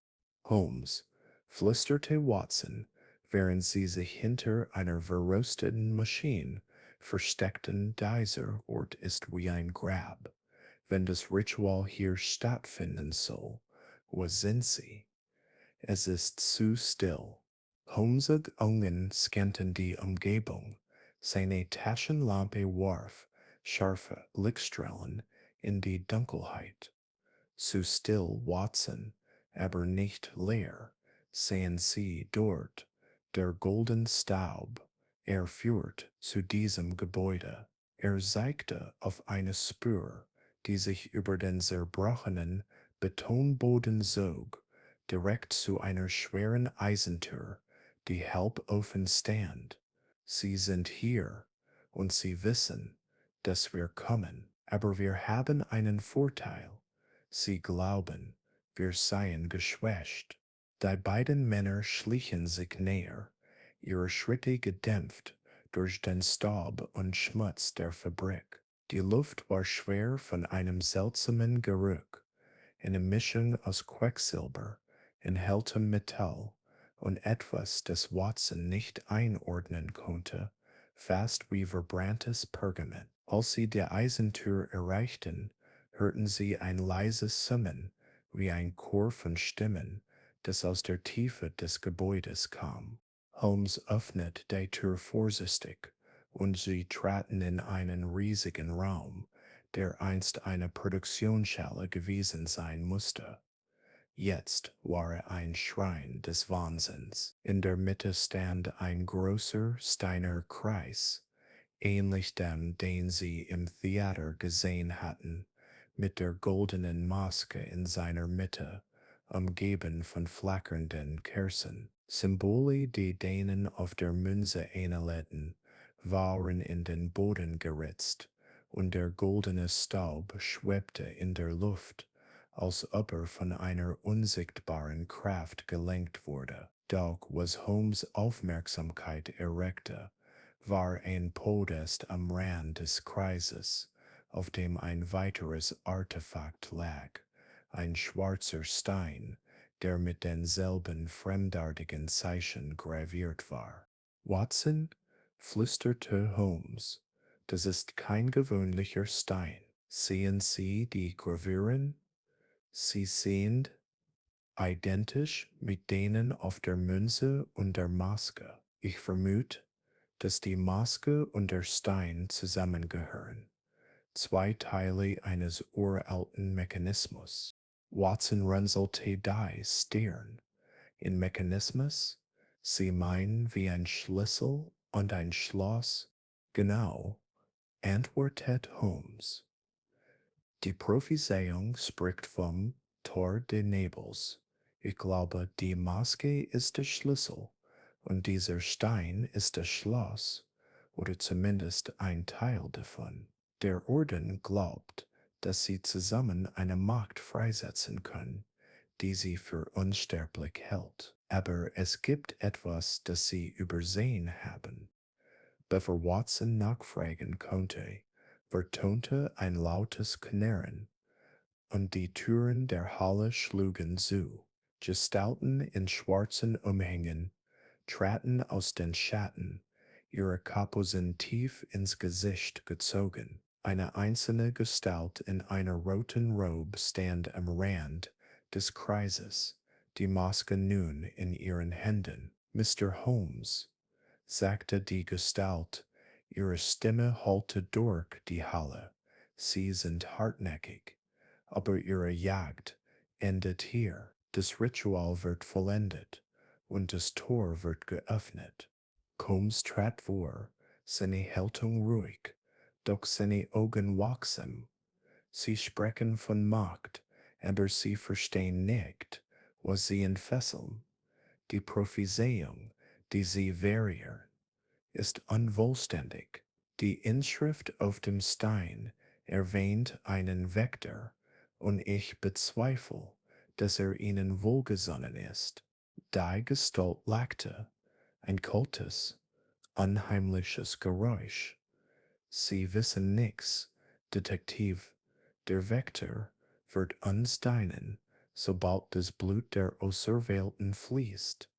Und sie könnten der letzte Auserwählte sein. Watson zog seinen Revolver, da Holmes hielt ihn zurück. Warten Sie, Watson. Sie wollen uns provozieren, aber sehen Sie, der Stein, ist beschädigt. Die Graveren sind unvollständig, als ob ein Teil fehlt.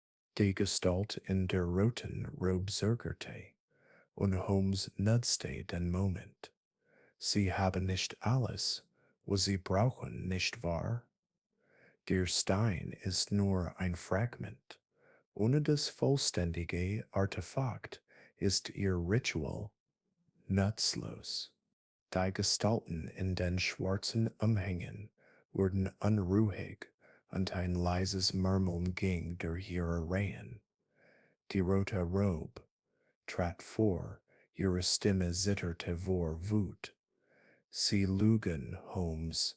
Der Stein ist vollständig, und die Maske wird das Tor öffnen. Doch Holmes' Blick war unerbittlich. Dann zeigen Sie es mir. Legen Sie die Maske in den Stein und sieh, was passiert. Die Gestalt zögerte, und in diesem Moment hörte Watson ein leises Klicken hinter ihnen. Er wirbelte herum, gerade rechtzeitig, um eine weitere Gestalt zu sehen, die aus einem Seitengang trat. Es war Inspektor Lestrade, seine Waffe gezogen. Holmes, Watson, ich habe Verstärkung mitgebracht, rief er. Geben Sie auf, oder wir nehmen Sie alle fest. Die Halle brach in Chaos aus. Die Gestalten in den schwarzen Umhängen stürzten sich auf Holmes und Watson, während Lestrade und seine Männer durch die Seitentüren stürmten. Holmes nutzte die Ablenkung, um sich zum Podest zu bewegen, wo er den schwarzen Stein genauer untersuchte. Seine Finger strichen über die Gravuren, und er fand eine feine Naht, ein Hinweis darauf, dass der Stein ein Behälter war, der etwas verbarg. Watson, rief Holmes, während er einen Angreifer mit seinem Gehstock abwehrte. Schützen Sie den Stein. Er ist der Schlüssel. Watson kämpfte sich durch. Seine Schüsse hallten durch die Halle, während Holmes den Stein öffnet. Darin lag ein kleiner kristalliner Splitter, der im Licht der Fackeln funkelte. Das ist es, murmelte Holmes. Der rare Schlüssel. Die Maske aktiviert den Stein, aber der Splitter vollendet das Ritual. Doch bevor er den Splitter sichern konnte, riss die Gestalt in der roten Robe die Maske in sich und verschwand durch einen verborgenen Gang. Holmes flotte les, während er den Splitter in seine Tasche steckte. Sie haben die Maske, Aber wir haben etwas, das Sie brauchen, sagte er zu Watson, während sie sich hinter eine Säule duckten. Die Polizei überwältigte die verbleibenden Mitglieder des Ordens, doch die Rotrobe war entkommen. Snyder Streit tat zu Holmes, sein Gesicht voller Fragen. Was zur Hölle war das, Holmes? Und was ist mit diesem Stein? Holmes' Blick war düster. Der Stein und der Splitter sind Teile eines uralten Artefakts.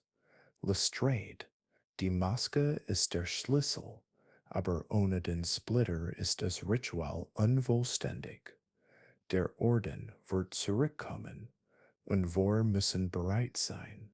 Als sie die Fabrik verließen, spürte Watson die Kälte der Nacht, aber auch die Hitze der Entschlossenheit. Die Maske war fort, doch der kristallene Splitter in Holmes' Tasche war ein neuer Hinweis und ein neuer Grund zur Hoffnung. Das Ritual war nahe, und die Wahrheit hinter der Maske des Todes war zum Greifen nah. Kapitel 12. Der letzte Akt. Die verlassene Fabrik ragte wie ein Monolith aus der nebligen Nacht.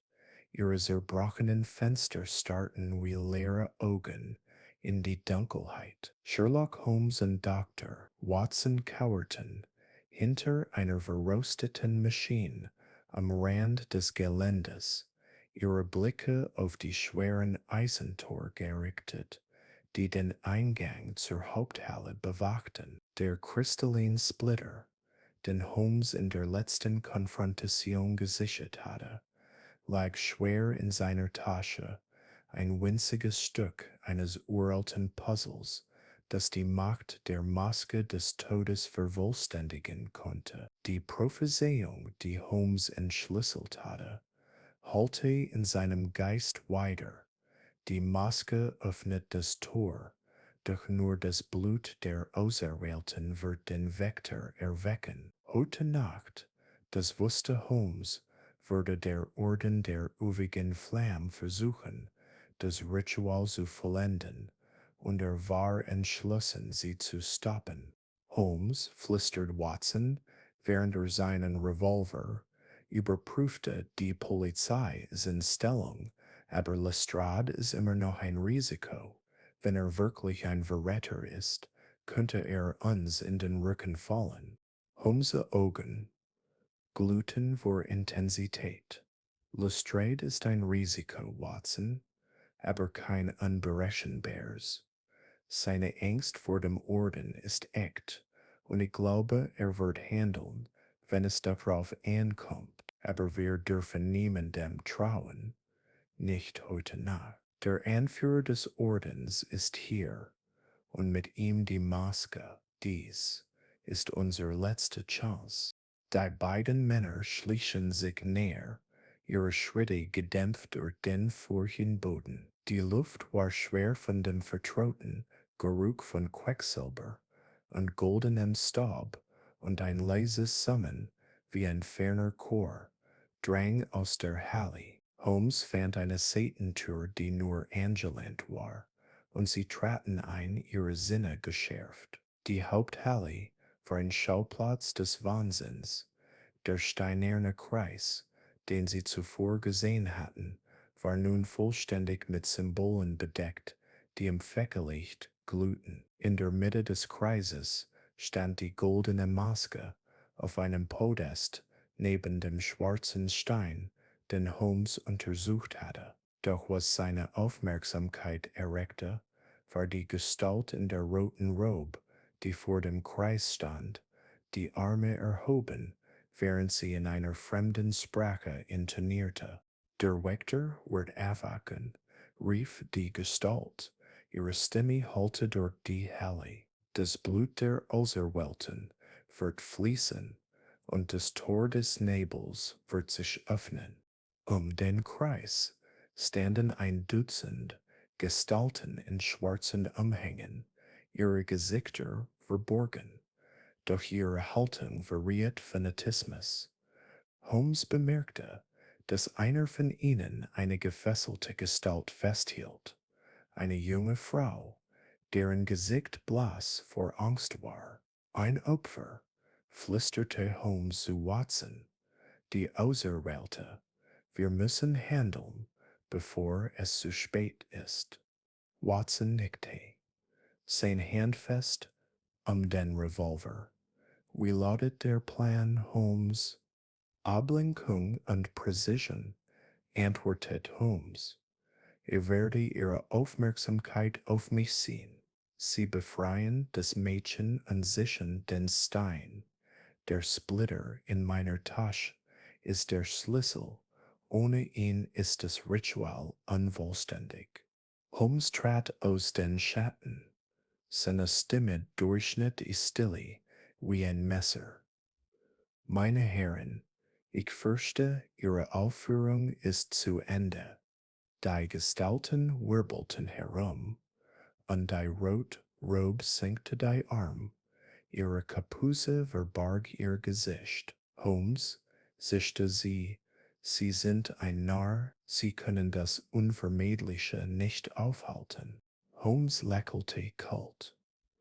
Das Unvermeidliche? Sie sprechen von einer Prophezeiung, die auf Lügen basiert. Der Splitter, den Sie brauchen, ist in meinem Besitz. Ohne ihn ist Ihre Maske nutzlos. Die Gestalt in der roten Robe lacht, doch es war ein nervöses Lachen. Sie bluffen, Detektiv. Der Stein ist vollständig. Ist das? Holmes zog den kristallinen Splitter aus seiner Tasche und hielt ihn hoch. Das Licht der Fackel brach sich in seinen Facetten. Ohne dies wird ihr Tor geschlossen bleiben.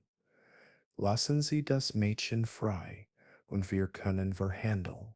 Die Gestalten in den schwarzen Umhängen zogen ihre Waffen, doch die Rotrobe hob eine Hand, sie zu stoppen. Sie sind mutig, Holmes, aber töricht. Geben Sie mir den Splitter, oder das Mädchen stirbt. In diesem Moment sprang Watson aus seinem Versteck, sein Revolver zielte auf die Gestalt, die das Mädchen festhielt. Lassen Sie sie los, rief er, und ein Schuss hallte durch die Halle, traf die Hand des Wächters und ließ ihn das Messer fallen. Das Mädchen schrie, doch Watson zog sie hinter eine Säule, während Chaos ausbrach.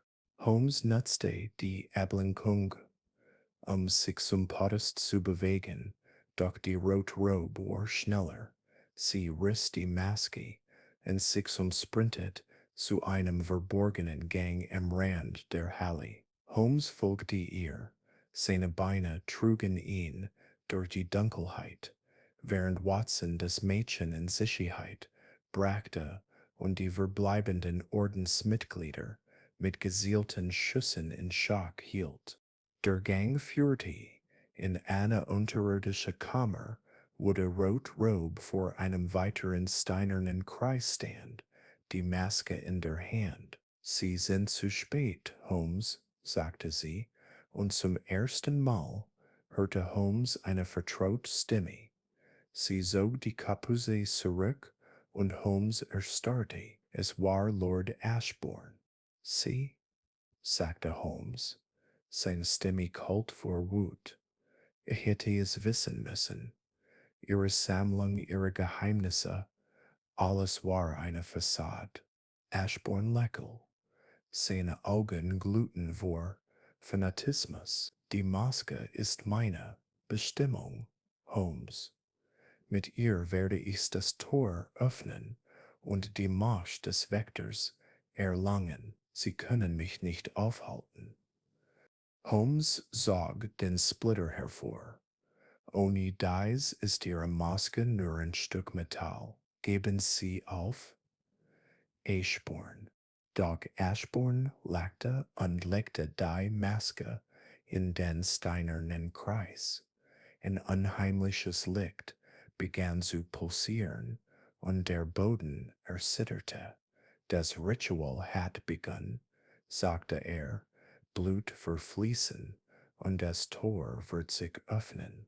Holmes stürzte vor, doch bevor er Ashbourne erreichen konnte, explodierte die Kammer in einem blendenden Licht.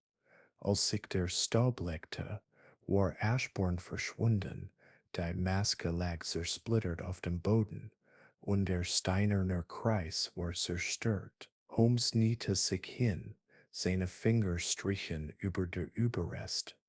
Er hat versagt, murmelte er, aber das ist nicht das Ende. Watson stürmte in die Kammer, das Mädchen an seiner Seite. Holmes, ist es vorbei? Holmes schüttelte den Kopf, seine Miene grimmig. Nicht ganz, Watson. Ashbourne ist entkommen, aber die Maske ist zerstört. Doch etwas sagt mir, dass das wahre Geheimnis noch verborgen ist. Der Splitter, er ist immer noch intakt. Die Nacht war still, doch die Gefahr war nicht vorbei. Holmes wusste, dass die Wahrheit hinter der Maske des Todes noch enthüllt werden musste und dass Ashbourne nicht der einzige Spieler in diesem tödlichen Drama war. Kapitel 13 Die Wahrheit hinter der Maske. Die verlassene Fabrik war ein Trümmerfeld aus Rauch und Staub, als Sherlock Holmes und Dr. Watson aus der unterirdischen Kammer auftauchten. Die zersplitterte goldene Maske lag verstreut auf dem zerstörten steinernen Kreis, und das unheimliche Licht, das die Halle erfüllt hatte, war erloschen. Der kristallin Splitter, den Holmes gesichert hatte, schimmerte noch immer in seiner Tasche, ein letzter Hinweis auf das Geheimnis, das der Orden der ewigen Flamme so verzweifelt zu schützen versucht hatte. Doch Lord Ashbourne war verschwunden und mit ihm die Antworten, die Holmes brauchte, um den Fall endgültig abzuschließen. Holmes, sagte Watson, während er die junge Frau, die sie gerettet hatten, stützte. Die Maske ist zerstört, Ashbourne ist geflohen, und das Ritual ist gescheitert. Ist es vorbei? Holmeses Blick war düster, seine Finger strichen über den Splitter in seiner Hand. Nicht ganz, Watson. Die Maske war ein Köder, ein Symbol, das den Orden vereint hat, aber nicht die wahre Macht. Der Splitter ist der Schlüssel, und Ashbourne weiß das. Wir müssen ihn finden, bevor er einen neuen Plan schmiedet. Die junge Frau, noch zitternd vor Angst, sprach mit schwacher Stimme. Er sprach von einem anderen Ort. Ein Heiligtum tief unter der Stadt. Er sagte, das wahre Tor sei dort verborgen. Holmes' Augen funkelten. Ein Heiligtum. Natürlich. Die Fabrik war nur eine Ablenkung, ein Ort, um uns in die Falle zu locken. Watson, wir müssen zurück in die Kanalisation. Das wahre Tor des Nebels ist dort unten. Die beiden Männer, begleitet von Inspektor Lestrade und einer Handvoll Polizisten, die nach dem Chaos in der Fabrik eingetroffen waren, machten sich auf den Weg zurück zu den Kanälen unter London. Die junge Frau, die sich als Eleanor, eine Archäologin, entpuppt, die vom Orden entführt worden war, lieferte wertvolle Informationen. Sie zwängen mich, die Inschriften zu übersetzen, erklärte sie, während sie durch die feuchten Tunnel schritten. Die Prophezeiung sprach von einem Tor, das nicht nur Macht verleiht, sondern die Welt verändern kann oder zerstören. Holmes nickte. Seine Taschenlampe beleuchtete die glitschigen Wände. Die Prophezeiung war nie wörtlich zu verstehen. Das Tor der Nebels ist kein physisches Portal, sondern ein Mechanismus, ein altes Artefakt, das durch den Splitter aktiviert wird. Der Orden hat die Maske als Symbol benutzt, aber der Splitter ist die wahre Macht. Die Spur der goldenen Stabs führte sie tiefer in das Kanalnetz, bis sie in eine uralte Kammer kamen, deren Wände mit fremdartigen Reliefs bedeckt waren. In der Mitte stand ein Podest, auf dem ein weiterer schwarzer Stein lag, größer und komplexer als der in der Fabrik. Die Gravuren darauf glühten schwach, als Holmes den kristallinen Splitter näher brachte. Hier ist es, murmelte Holmes, das Heiligtum, der wahre Ort des Rituals. Doch, bevor den Splitter in den Stein einsetzen konnte, hallte ein Lachen durch die Kammer. Lord Ashbourne trat aus den Schatten, seine Augen glühten vor Wahnsinn. Er trug keine Rotrobe mehr, sondern einen schlichten schwarzen Umhang, doch in seiner Hand hielt er eine kleine Fiole mit einer schimmernden Flüssigkeit. Quecksilber, vermischt mit goldenem Staub. Holmes, sagte Ashbourne, seine Stimme zitterte vor Erregung. Sie sind zu spät. Der Splitter gehört mir, und das Tor wird sich öffnen. Watson zog seinen Revolver, doch Holmes hielt ihn zurück. Nicht, Watson. Er ist verzweifelt, und Verzweiflung macht ihn unberechenbar. Ashbourne, ihre Maske ist zerstört, und ihr Orden ist zerschlagen. Geben Sie auf. Ashbourne lachte. Seine Hand schloss sich fester die Pfeil. Die Maske war ein Werkzeug. Holmes, der Splitter, ist die wahre Macht, und ich habe das Wissen, ihn zu benutzen. Der Wächter ist kein Mythos, er ist real, und er wird mir dienen. Holmes trat einen Schritt näher, seine Stimme ruhig, immer scharf wie eine Klinge. Sie irren sich, Ashbourne. Der Wächter ist keine Entität, die ihnen dient. Die Prophezeiung spricht von einem Preis, den sie nicht zahlen können. Bevor Ashbourne antworten konnte, goss er die Fiole über den Stein, und ein blendendes Licht erfüllte die Kammer. Der Boden erzitterte, und die Gravuren auf dem Stein begannen zu pulsieren, als ob sie lebendig wären. Doch dann geschah das Unerwartet. Das Licht erlosch, und Ashbourne schrie auf, als eine unsichtbare Kraft ihn zu Boden warf. Der Splitter in Holmes' Hand glühte kurz auf und wurde kalt. Was, ist passiert, quietschte Watson, während er Ashbourne im Boden liegen sah, bewusstlos, aber lebendig. Holmes kniete sich neben den Stein und untersuchte ihn. Die Prophezeiung war eine Lüge, sagte er leise. Der Splitter ist kein Schlüssel zur Macht, sondern eine Sicherung, ein Schutzmechanismus, der das Tor verschließt, nicht öffnet. Der Orden wurde getäuscht, vermutlich von der Kultur, die das Artefakt schuf. Der Wächter war eine Warnung, kein Versprechen. Eleanor trat vor, ihre Augen weit verstohlen. Dann war das alles umsonst? Die Morde, die Rituale? Holmes nickte. Ein Trugbild, geboren aus Gier und Aberglauben. Der Splitter neutralisiert den Stein, und ohne die Maske gibt es kein Ritual. Der Orden ist besiegt.